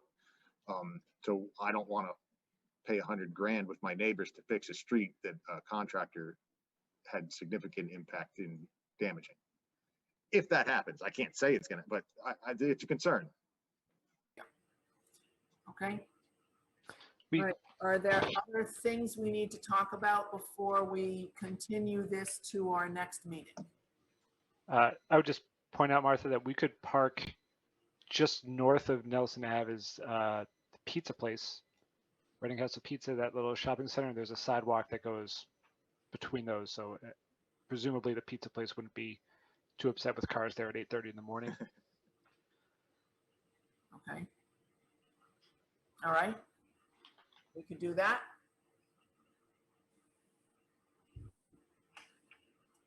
Okay. Anything else? No, thank you. Okay. So can I entertain a motion to continue this to the August 11th meeting? I move to continue the hearing at Lot A next to 1261 Main Street, Lot 95, DEP file number 270-0749. 0749 to our next meeting on August 9th? 11th. 11th. Next meeting on August 11th. I'll second that. Martha Moore in favor. John Sullivan in favor. Brian Bowe in favor. Joe Kernahan in favor. Okay. All right. The next thing I have on my agenda is the minor plan change request. Is that correct, Chuck? Yes, it is. And I think there was a Lakeview and Eaton. Where did you put that into the agenda? We'll go with 259, 267 Main Street first. Okay. And Lakeview and Eaton came in late, so it's at the bottom of the agenda. Okay. Good to know. Okay. So who's here for 259 to 267 Main Street? So Joe Panazola is here, and I'm gonna make him a co-host. And but I can also put up the latest plan that Joe sent me just prior to the meeting. So I'm looking to see if there's anyone else. Probably Josh Latham. Make Josh a co-host.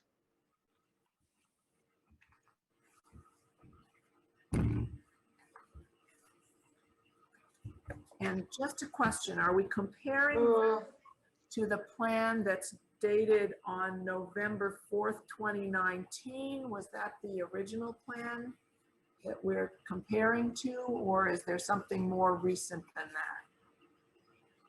There's a plan that came in just prior to tonight's meeting, but just to remind the commission, we went out for a site visit. We were handed a plan at that site visit. I scanned it and sent it to the commission. We never really got a plan except with Josh's letter. We got a plan, but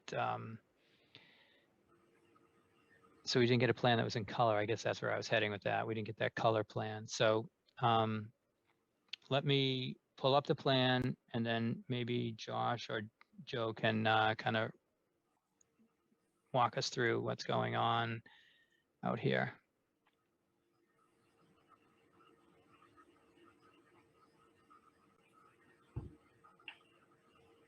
Thanks, Chuck. Good evening. Josh Latham here tonight on behalf of Stonegate, the applicant for the original order of conditions, which dates back to September of 2020.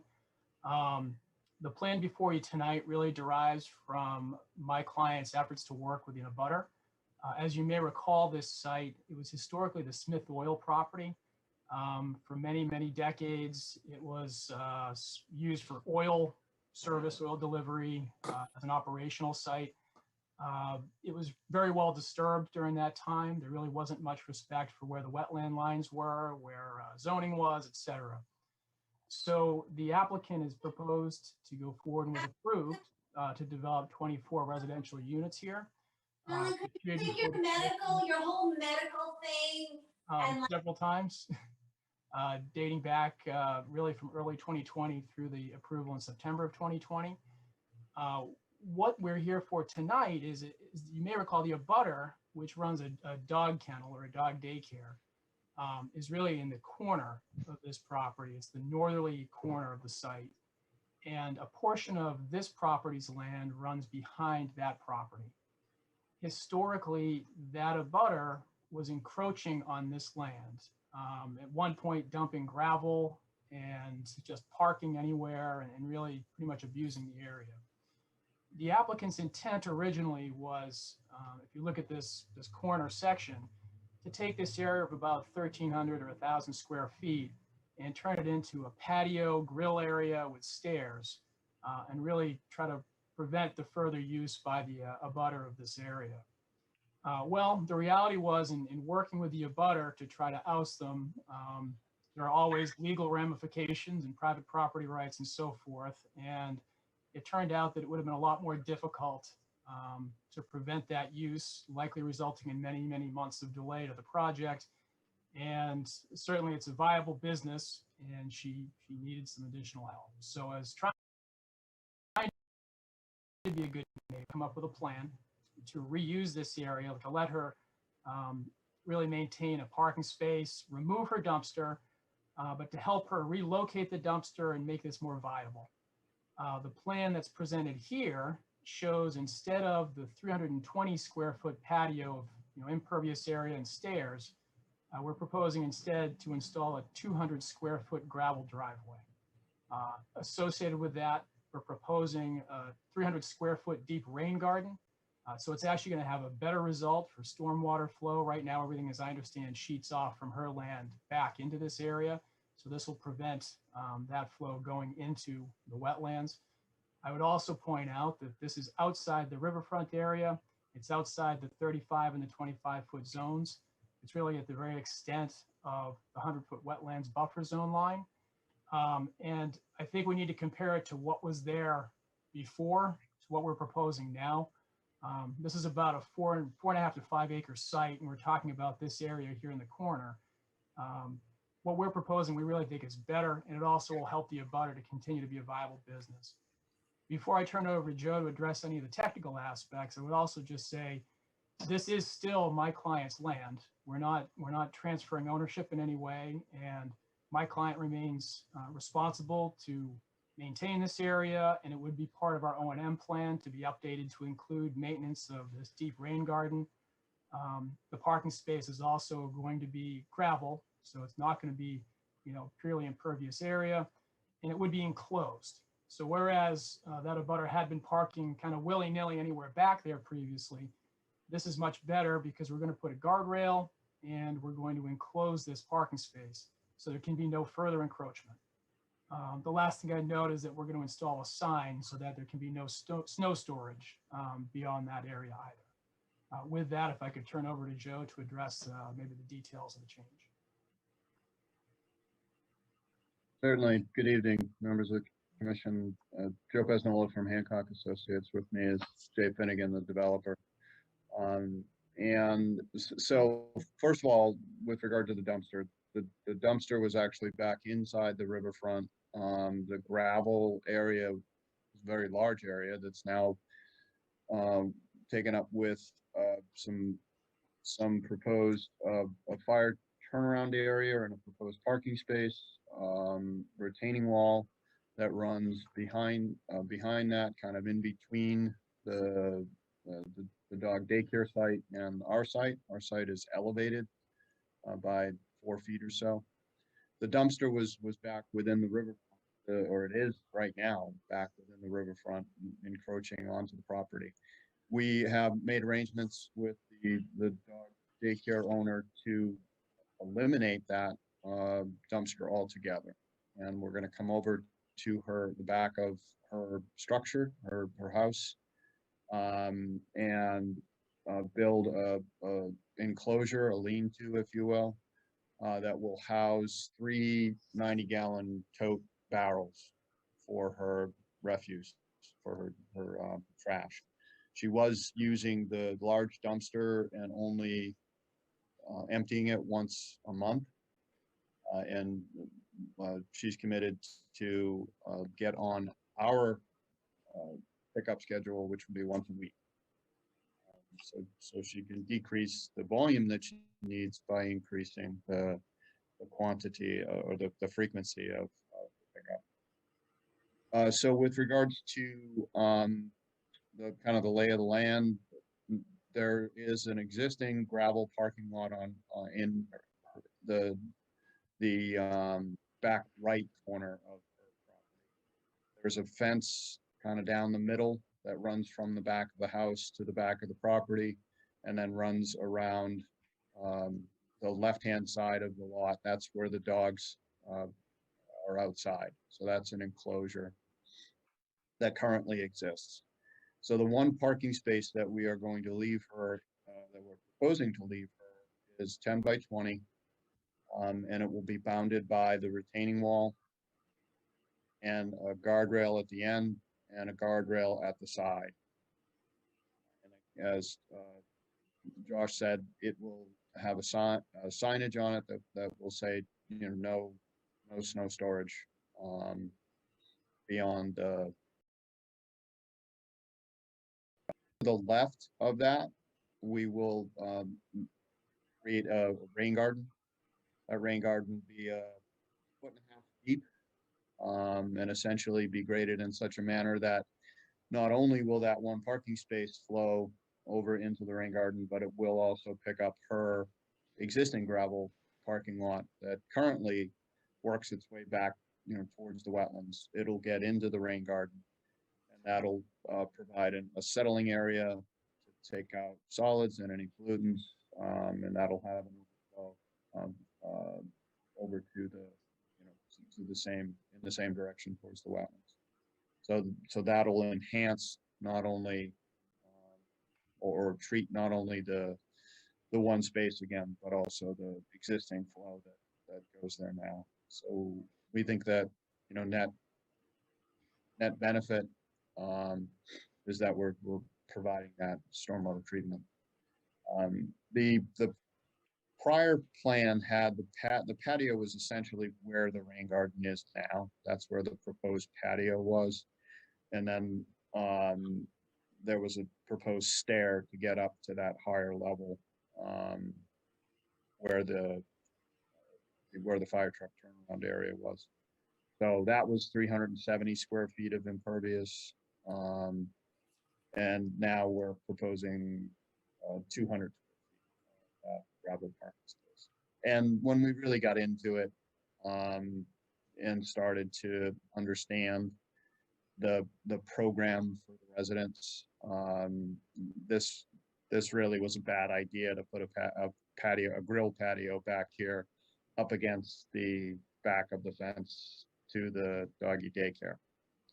So I just think the noise and everything else that was happening there probably would have driven the dogs crazy if they were cooking steaks back there behind the fence. So we very early decided that was not going to happen, and we're going to do something up to the back of the building for the residents. So we really didn't have weren't played into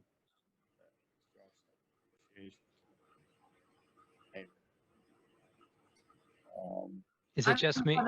Yeah. Is it just me? I can't hear you. Yeah, but I think we've got the gist of it. You were just fading in and out at the end there. Okay. Are there any more critical things you wanted to add before we progress forward? No, I think the only other thing that we'll add is when we were out there, we did note that with regards to the proposed boardwalk, that there was a depression at where we were going to start the boardwalk. We were going to transition from the gravel walkway to the physical structure of the boardwalk. So Chuck had asked if we could extend that and jump over that low spot. So we committed to also extend by 25 feet the boardwalk. So It's not shown on this plan, but out when we were on site discussing this issue with. Okay. I think I don't want to spend a lot of time on this today. I will take comments and questions if people have them, but I'm thinking that this sounds like it's probably an amended order of conditions and not just a minor plan change. And so we might need to go in that direction. A minor plan change doesn't change the use of the property, and this proposal adds a rain garden and takes away a patio. So I think that might be something that we should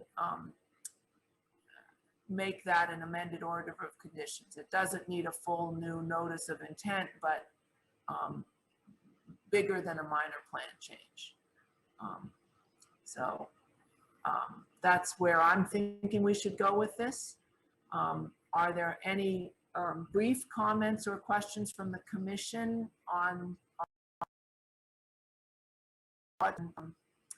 what the difference is between a minor plan change and amended order of conditions?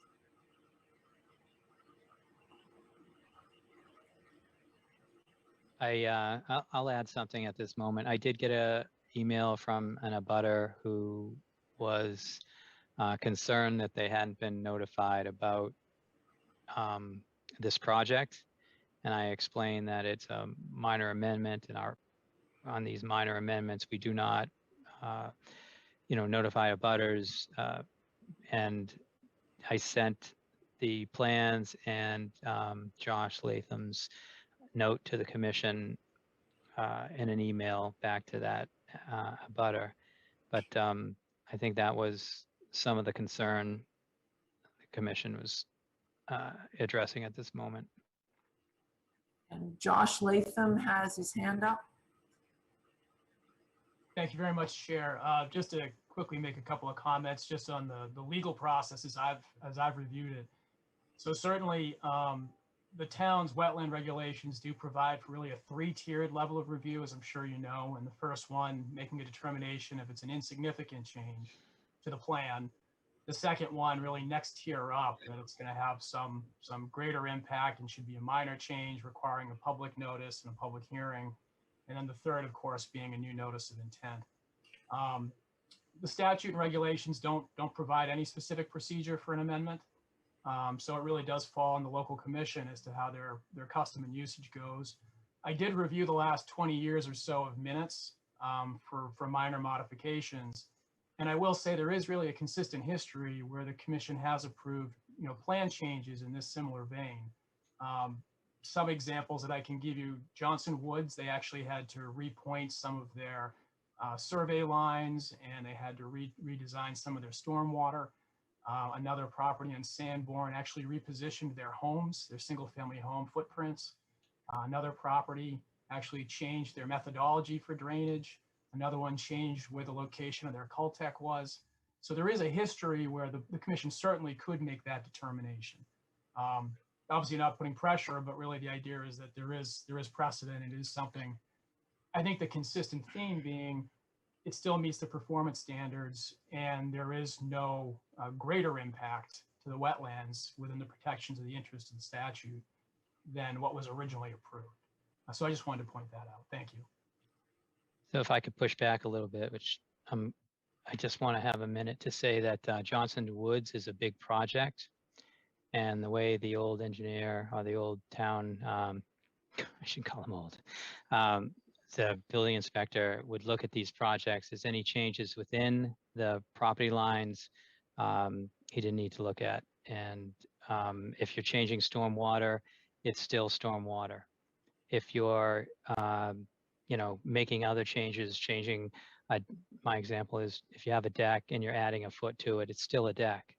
And so for the stormwater change, and I'm sure they didn't create a new outfall. So that, to me, knowing what we're talking about, doesn't seem to rise to the level.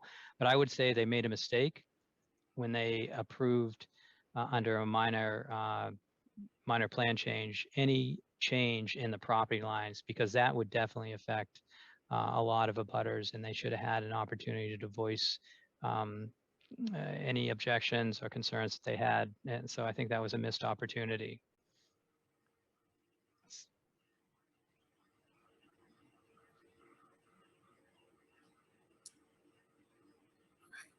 Were there any comments from the commission on this topic? Okay. Are there any members of the public that were here today that wanted to have a chance to talk or ask a question?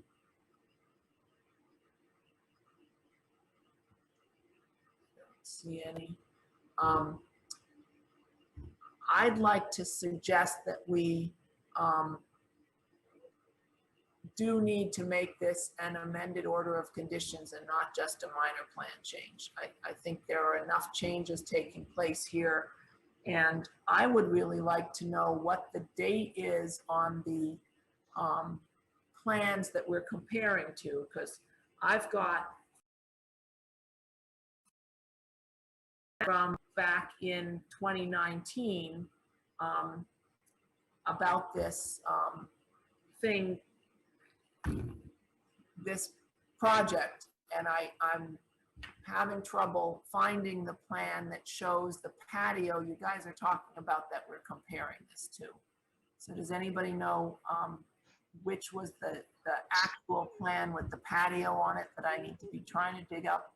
So what we want to do is we want to go back to the order of conditions, and it's probably document 2, and then document 2, it notes the plan date, and then the last revision that the Conservation Commission reviewed and approved. And so that should have the patio on it. But the patio is also talked about with our environmental monitor after the, after the commission approved the application. So the plan, I'll get you a plan, and if I can, I'll reach out to Joe and provide that.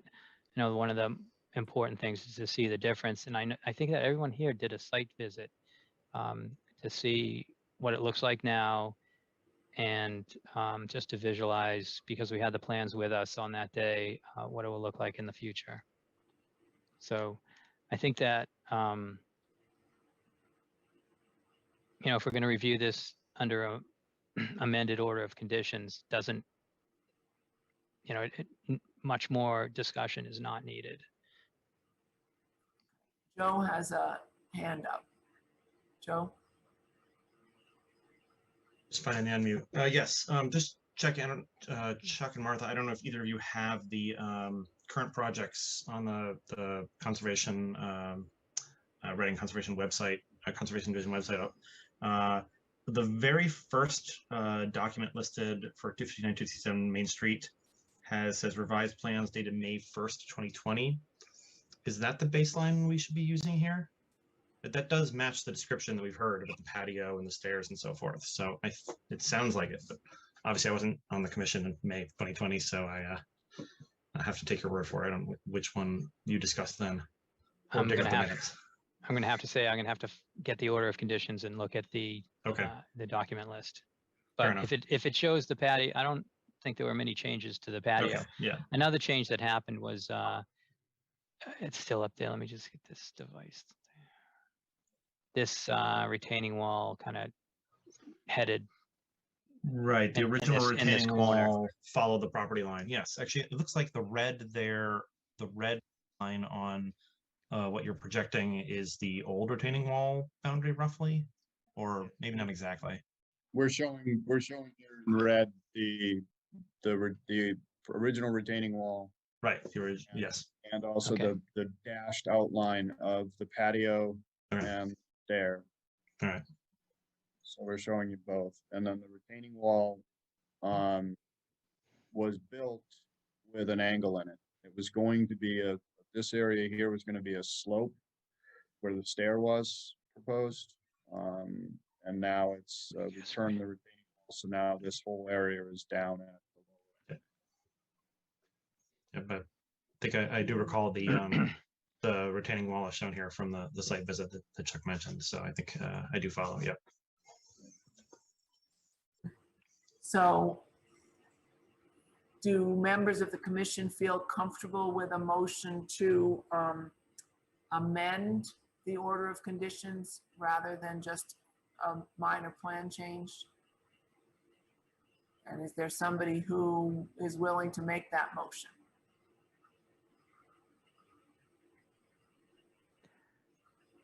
I'm comfortable with the idea. I'm not sure I have the right wording for what exactly what motion you're proposing, or I should be proposing here.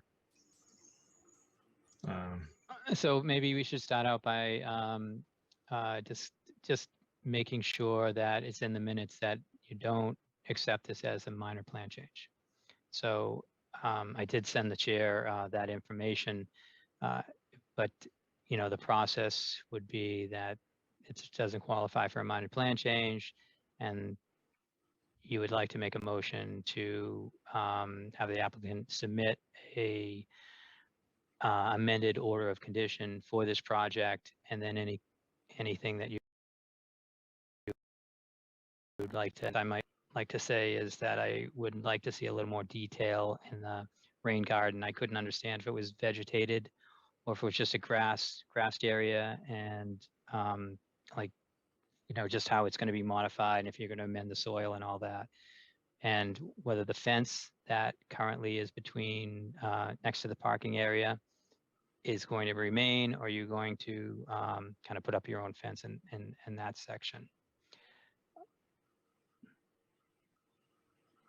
So I don't know if I talked over those things, but I just discuss whether this is a minor plan change or not, and then agree on that, and then a motion for the applicant to submit an amended order of condition for this proposed work. So do we need to vote on whether it's a minor plan change or just sort of a consensus?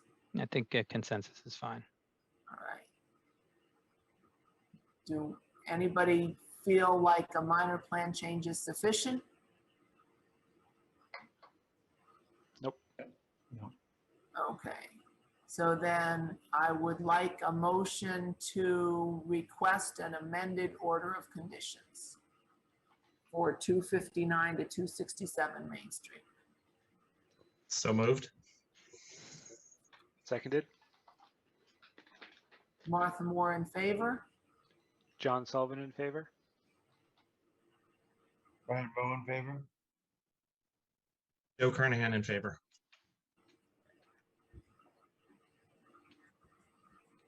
Okay. All right. Is there anything else we need to talk about on this tonight, or should we, what do we do? Are we done, or do we need to continue this to another meeting? This is over, and they'll just come in with their amended order package, and it'll be on the agenda as soon as that's here. Thank you, Josh, and thank you, Joe. Yeah, thank you. Okay, thanks, Joe. Thanks.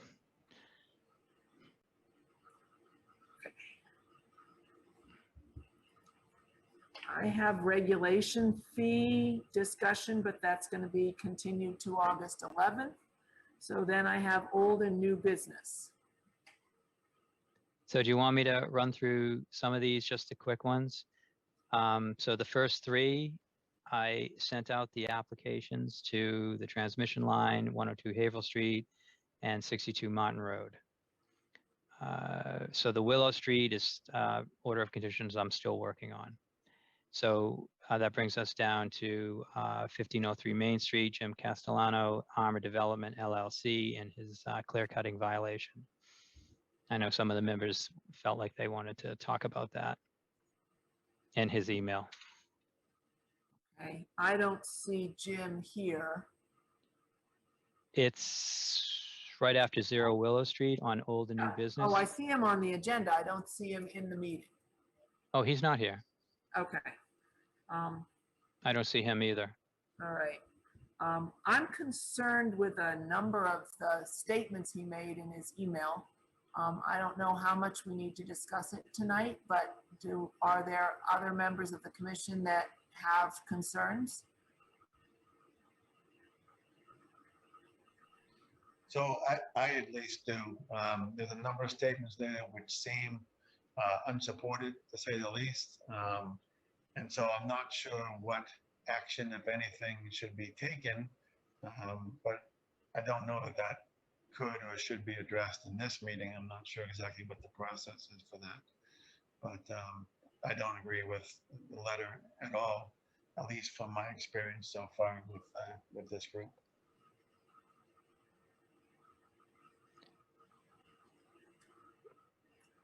And I think that Nika Scanlon, the chair of the committee, was dealing with this, and I don't know what the result was, and she's not available to this meeting tonight.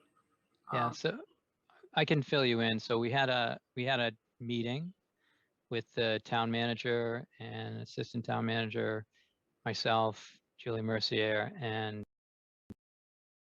Scanlon, and we discussed the letter.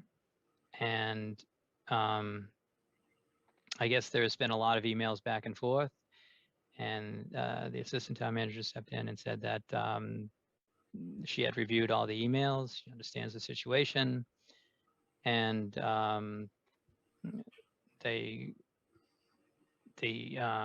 I guess the first question out of the gate was whether the information which was asserted by Jim Castellano was coming from me, or was I being directed by the Conservation Commission? And Nika Scanlon said it's absolutely coming from the Conservation Commission, and Chuck is being just doing what we're asking him to do.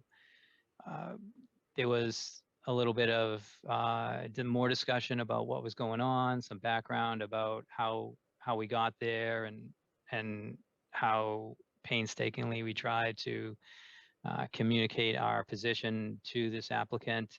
And Mike Flynn's name was brought up, and how he had, tried to make sure they understood that the retaining wall and the fill beyond the retaining wall and the clear cutting and the limit of work line and were all things that the commission didn't approve and needed to be corrected. And just, it was really hard to, kind of, be at that area, be at that point to try to have a discussion, because it just seemed like it wasn't, certainly wasn't listened to based on the results of our project out there.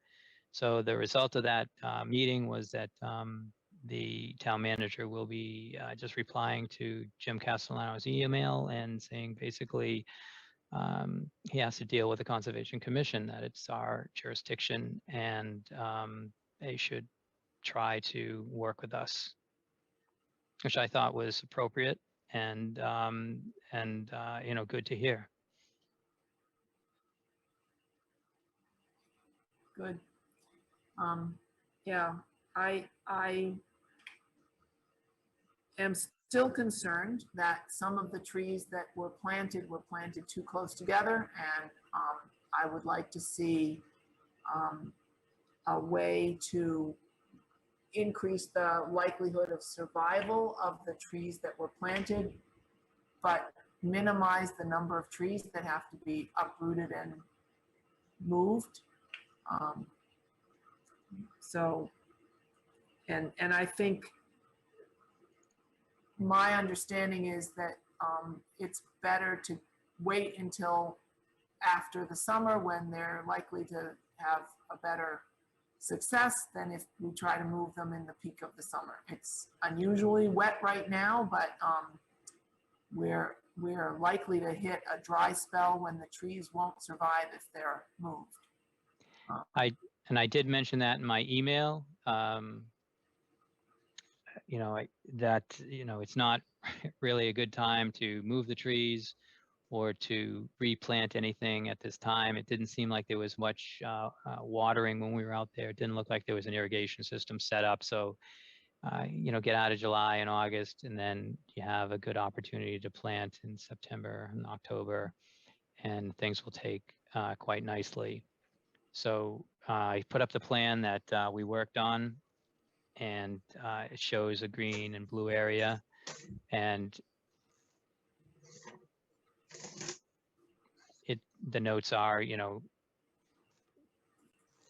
as you can see, the notes on the plan, it's asking for certain shrubs and whatnot, and then native plugs or gallon pots to be put in these areas. The plugs and the gallon pots and that lower and herbaceous layer and that shrub layer and the herbaceous layer were almost non-existent.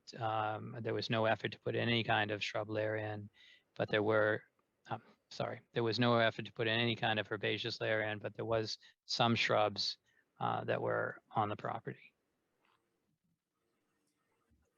In addition to the green and blue areas, if you look east of the house, away from Main Street, where there's 4 trees that are marked, those trees were not planted according to his plan, and they're too close together.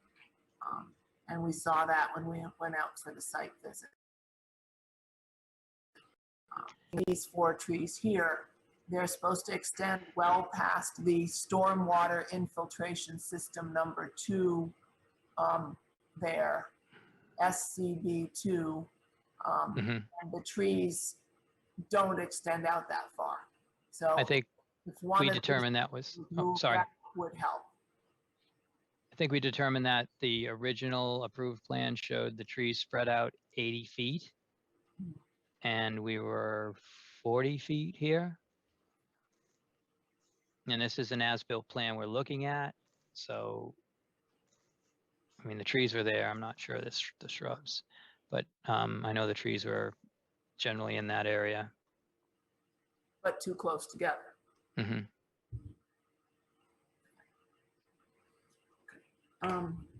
Do we need to have any further discussion today, or are we good on that?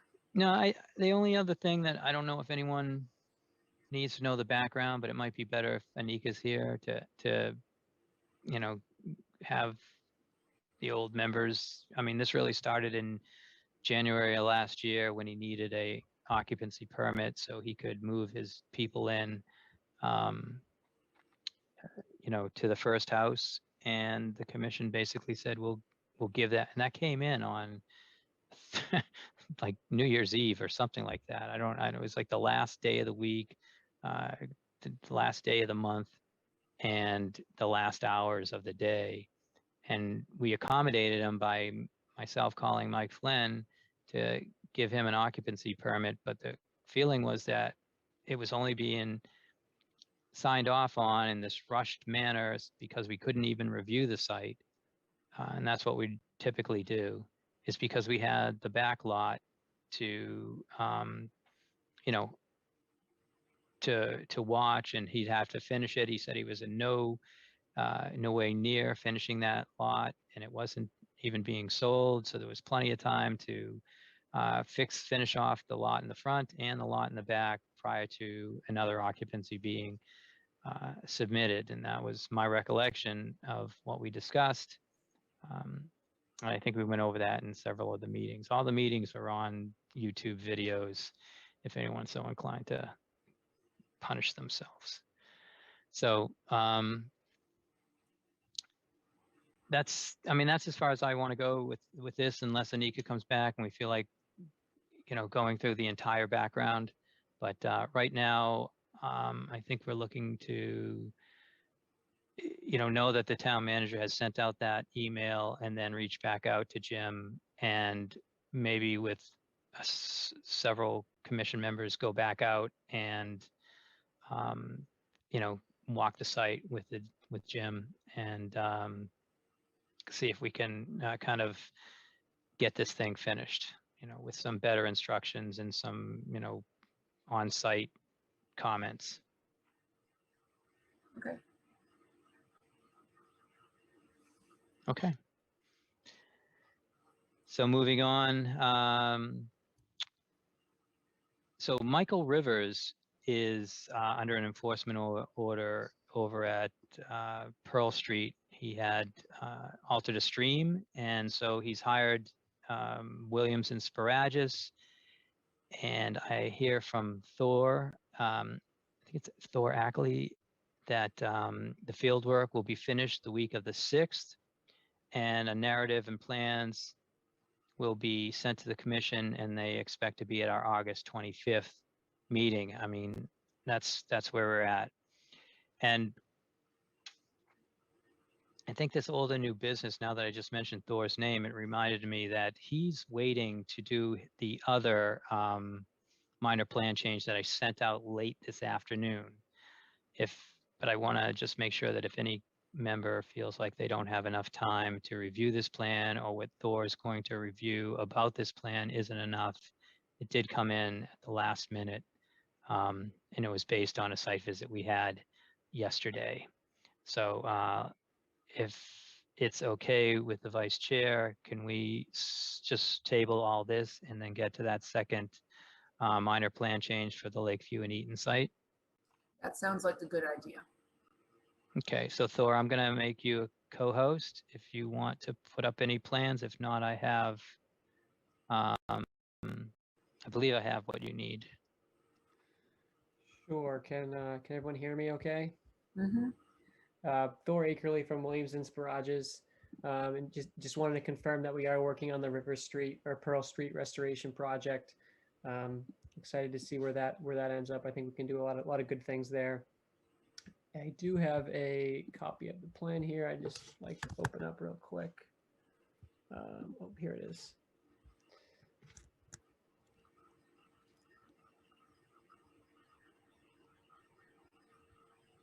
Is my screen being shared right now? No. It's not, okay. I'm having some trouble. Hang on one second. My escape key isn't working, so I'm stuck in full screen looking at the plan. It's kind of bizarre. Here we go. Okay. So sorry about that. Yep, you can see it now.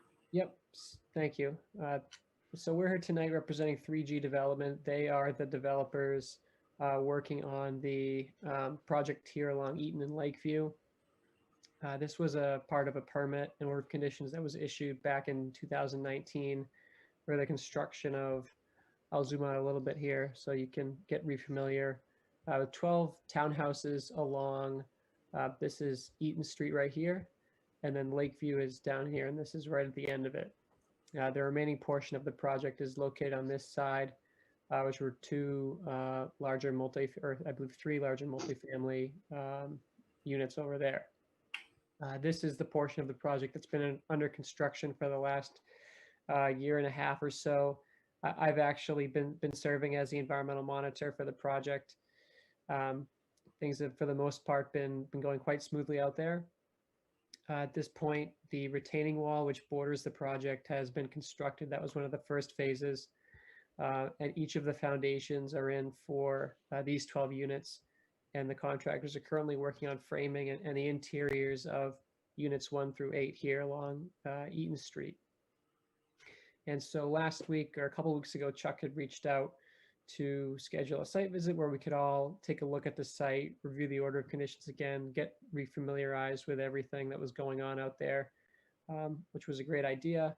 So we met out there yesterday, actually, and it was, the contractor had begun to bring in some of the fill here along the backs of units 9 through 12, and was working on what we're showing you right here.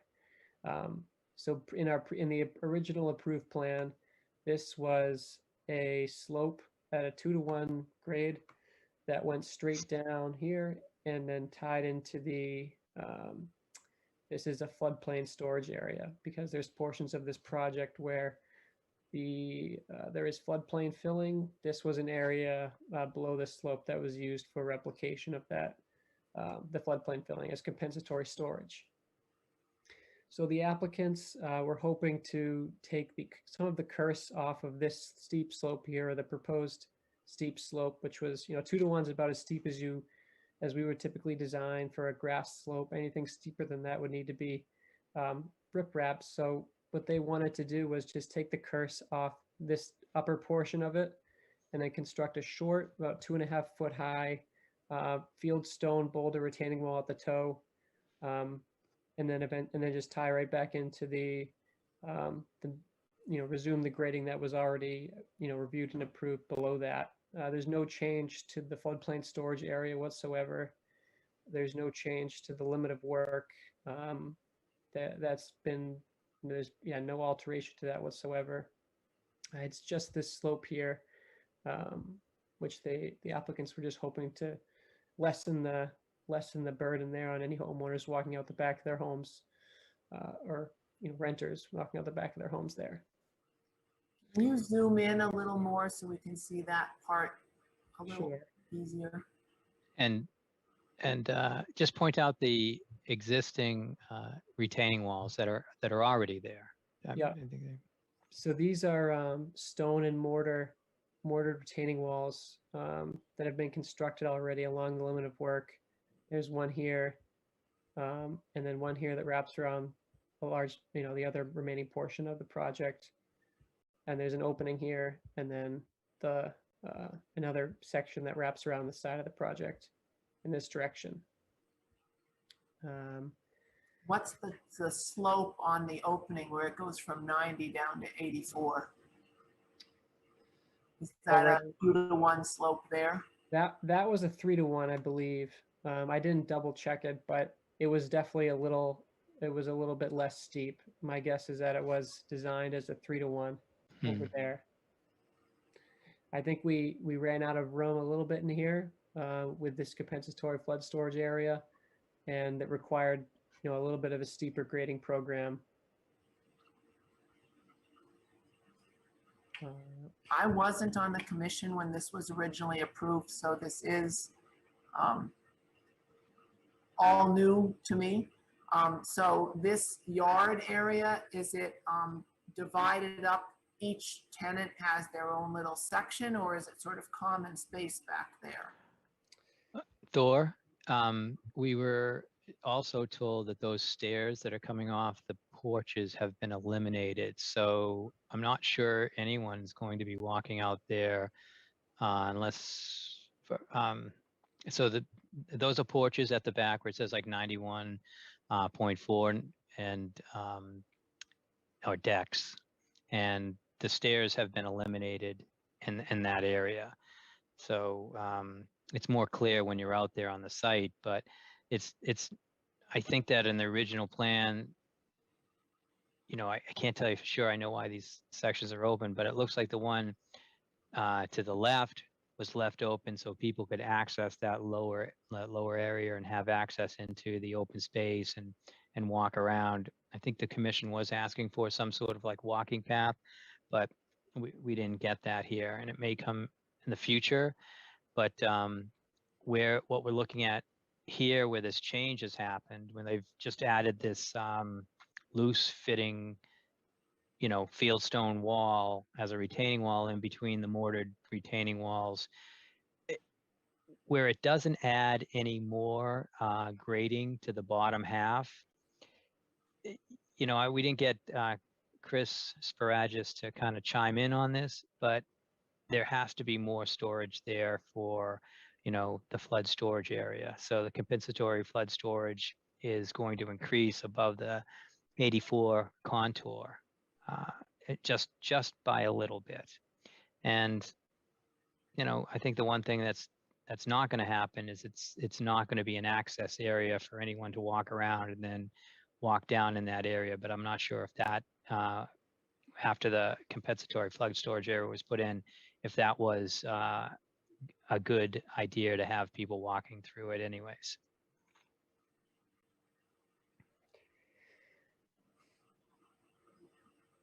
Does anybody else on the commission have questions about this?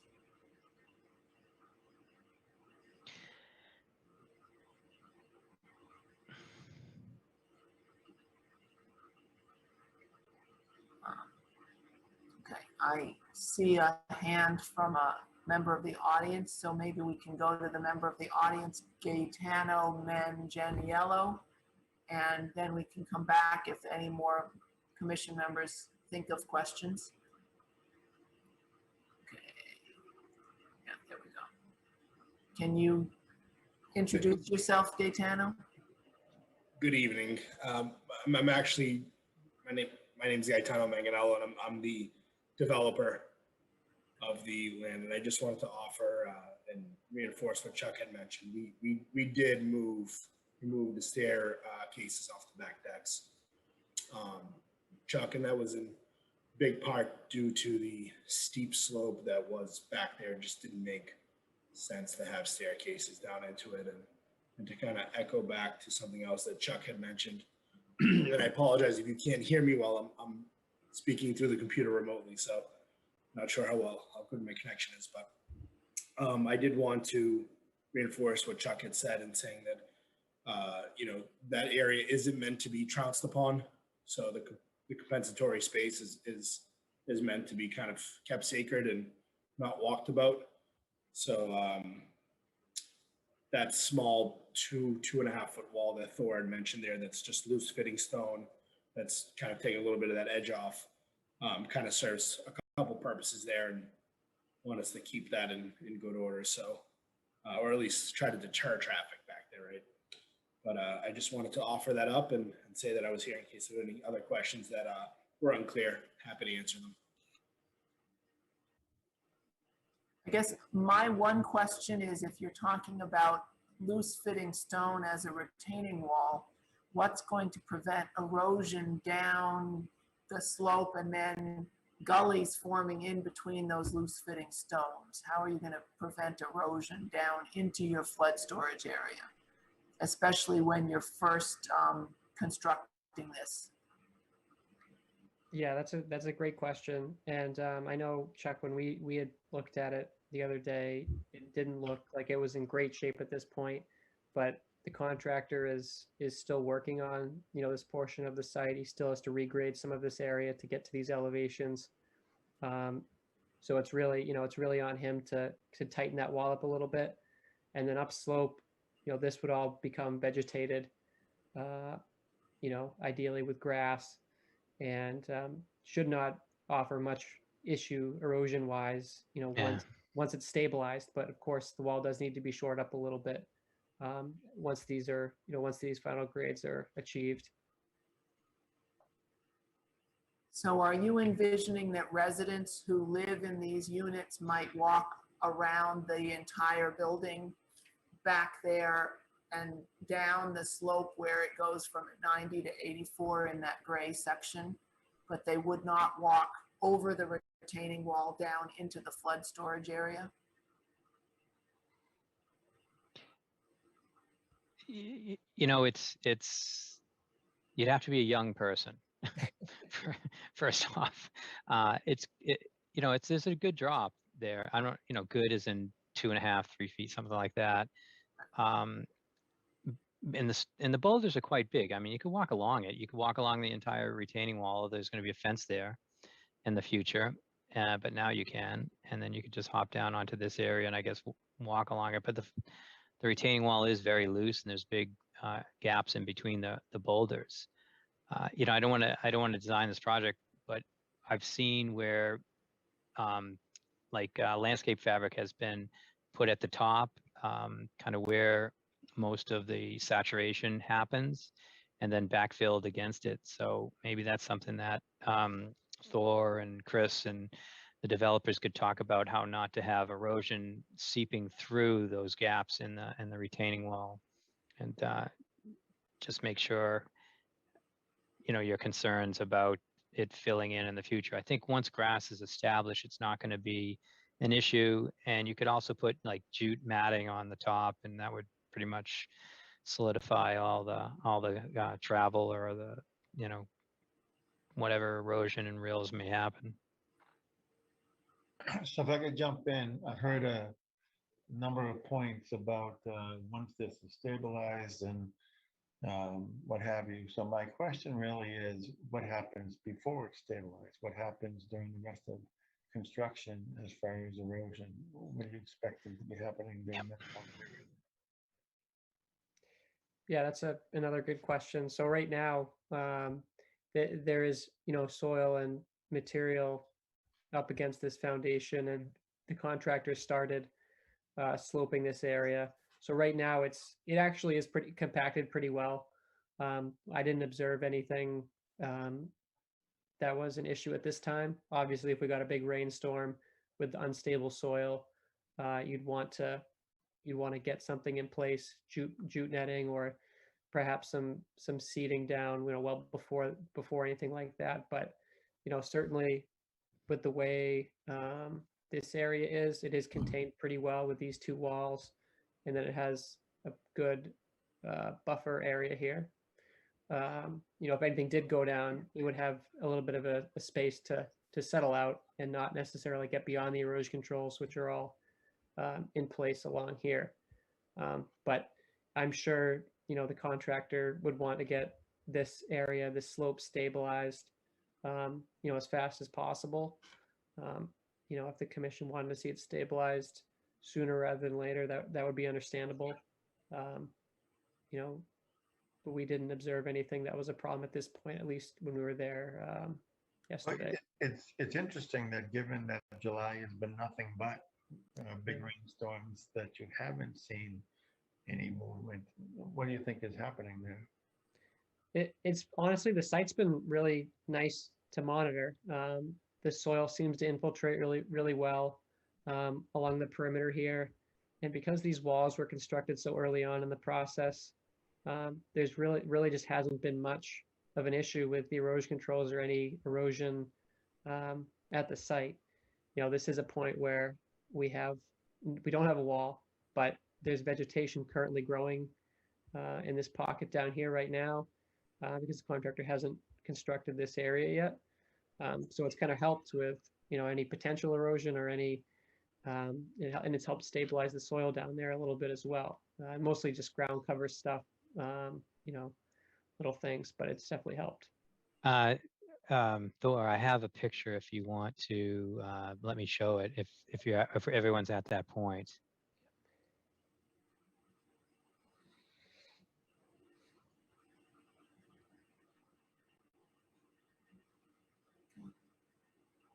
That helps. Good to be able to see that picture. So we're really not changing the use of this land. We're just changing how it's sculpted to make the grade work. Is that basically the gist of it? Mm-hmm. The toe of the slope was at the bottom point of the retaining boulders. So it's not even encroaching. They did those measurements while we were on site with the site developer.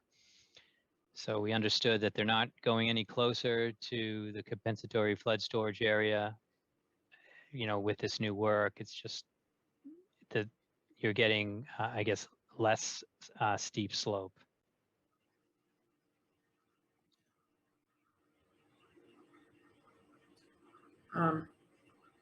Do any members of the commission have any more questions? And I think we're being asked to approve this as a minor plan change. Is that correct? That's correct. Yeah,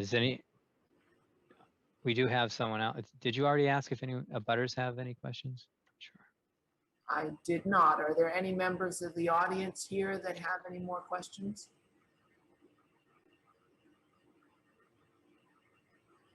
Okay.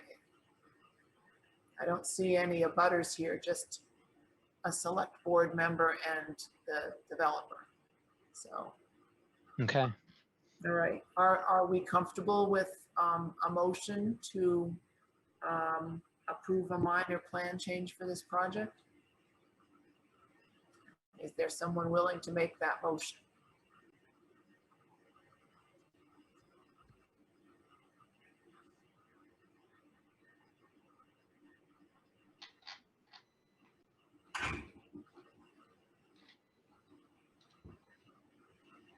You unmuted. Are you putting the words together? I mean, I just want to make sure I have the right.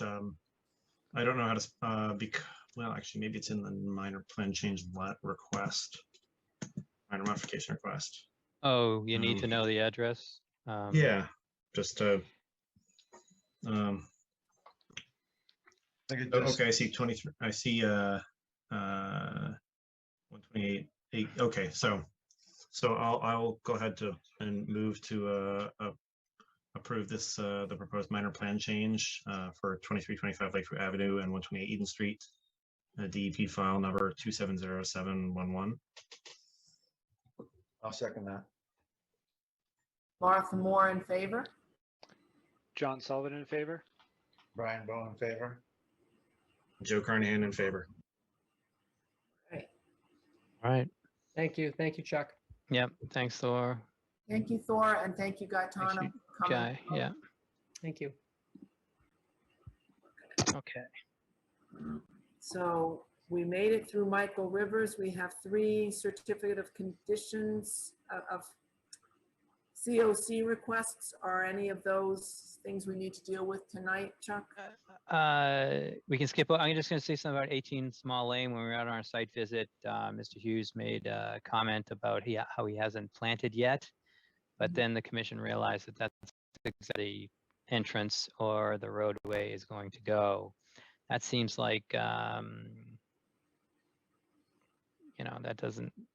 may not make any sense moving forward, but it's just something to think about. I mean, they're going to plant some trees, and then maybe if the project is approved, they're not going to be there in a while. So it's just something to think about. And I can get an email out to Mr. Hughes if he wants to come back in and think of another spot that those can be moved to, or just wait. But that's what I noticed. And moving on, outside of those certificates of compliance, there's no administrative report that I have to make, but I would like to skip down to the enforcement and just ask if anyone had noticed those pallets at Perfecto's.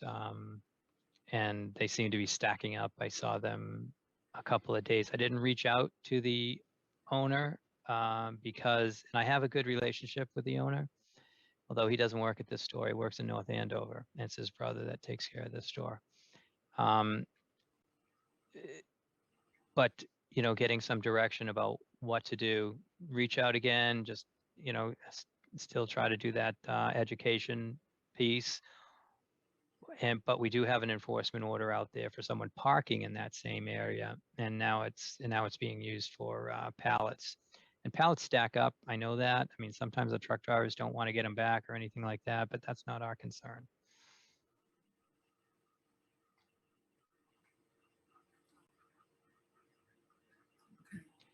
I have not had a chance to go by and see that.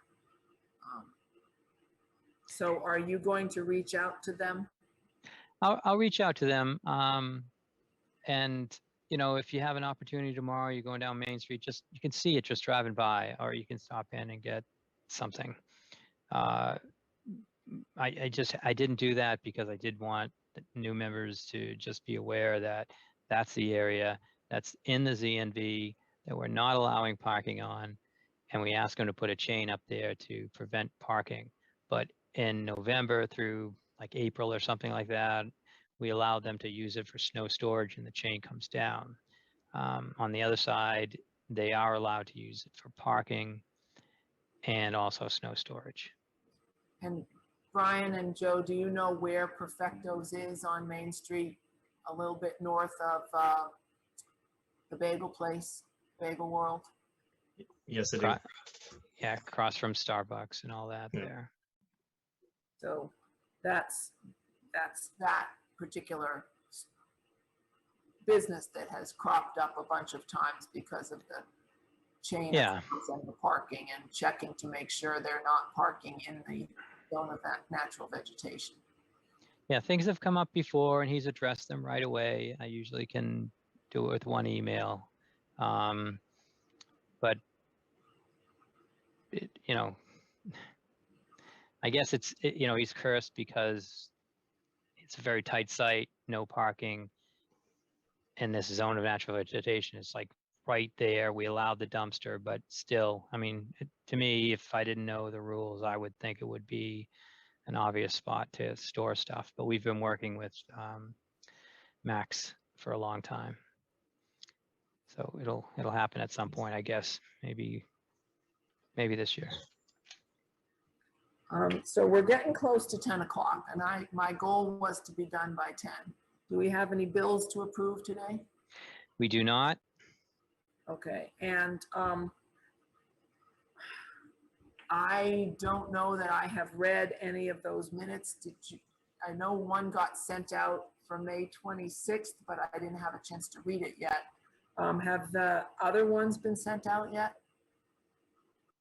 No, the other ones are not ready yet. Okay.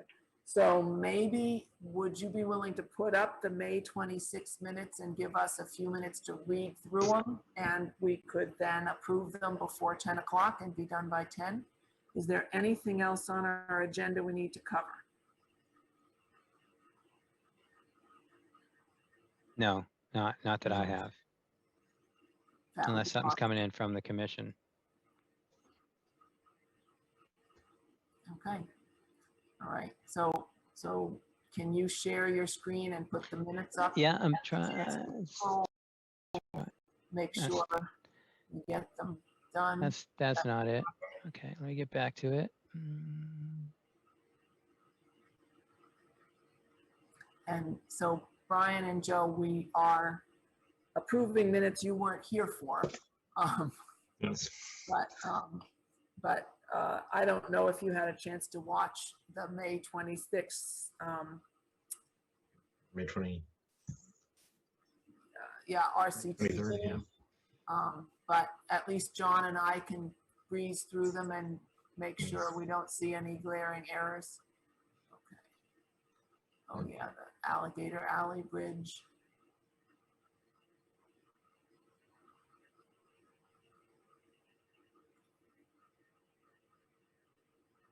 Do we know if that bridge has been built yet in the town forest? I would have to check on that.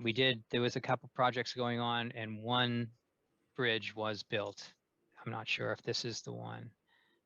Yeah, when I was in there just a couple of days ago, there was a new section, but again, I'm not sure if it's this particular one.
They're putting in the infiltration units at 107 Main Street now. It would be another good spot to check out. I think they just dug it out yesterday and backfilled it.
Anybody see any issues with these minutes?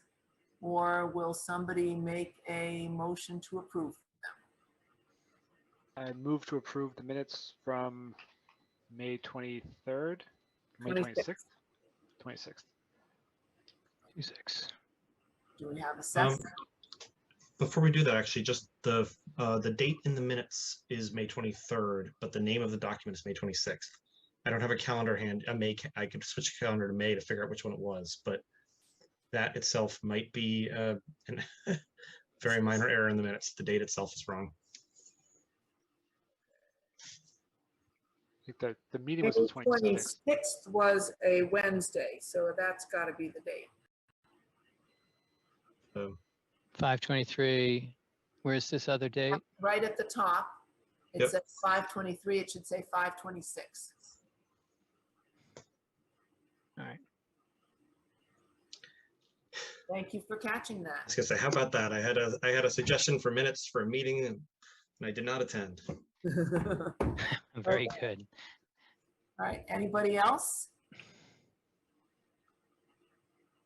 All right, let's try again. Can I have a motion to approve the minutes as amended? So moved. Second. Okay, Martha Moore in favor. John Sullivan in favor. Brian Bowe in favor. Joe Carnahan in favor. Awesome. Do we have any other business we need to conduct, Chuck, or can we have a motion to adjourn? Motion to adjourn. Yeah, that's what we're looking for. All right, I move to Good adjourn. motion to adjourn. okay, all in favor? All right. Thank you, everyone. 9:56, we did it. This was Nicely greatly done, Mike. preferable. Let's keep up the good work. Yes. Not everyone. All right. Good night, everyone. Bye now. Good night. Right.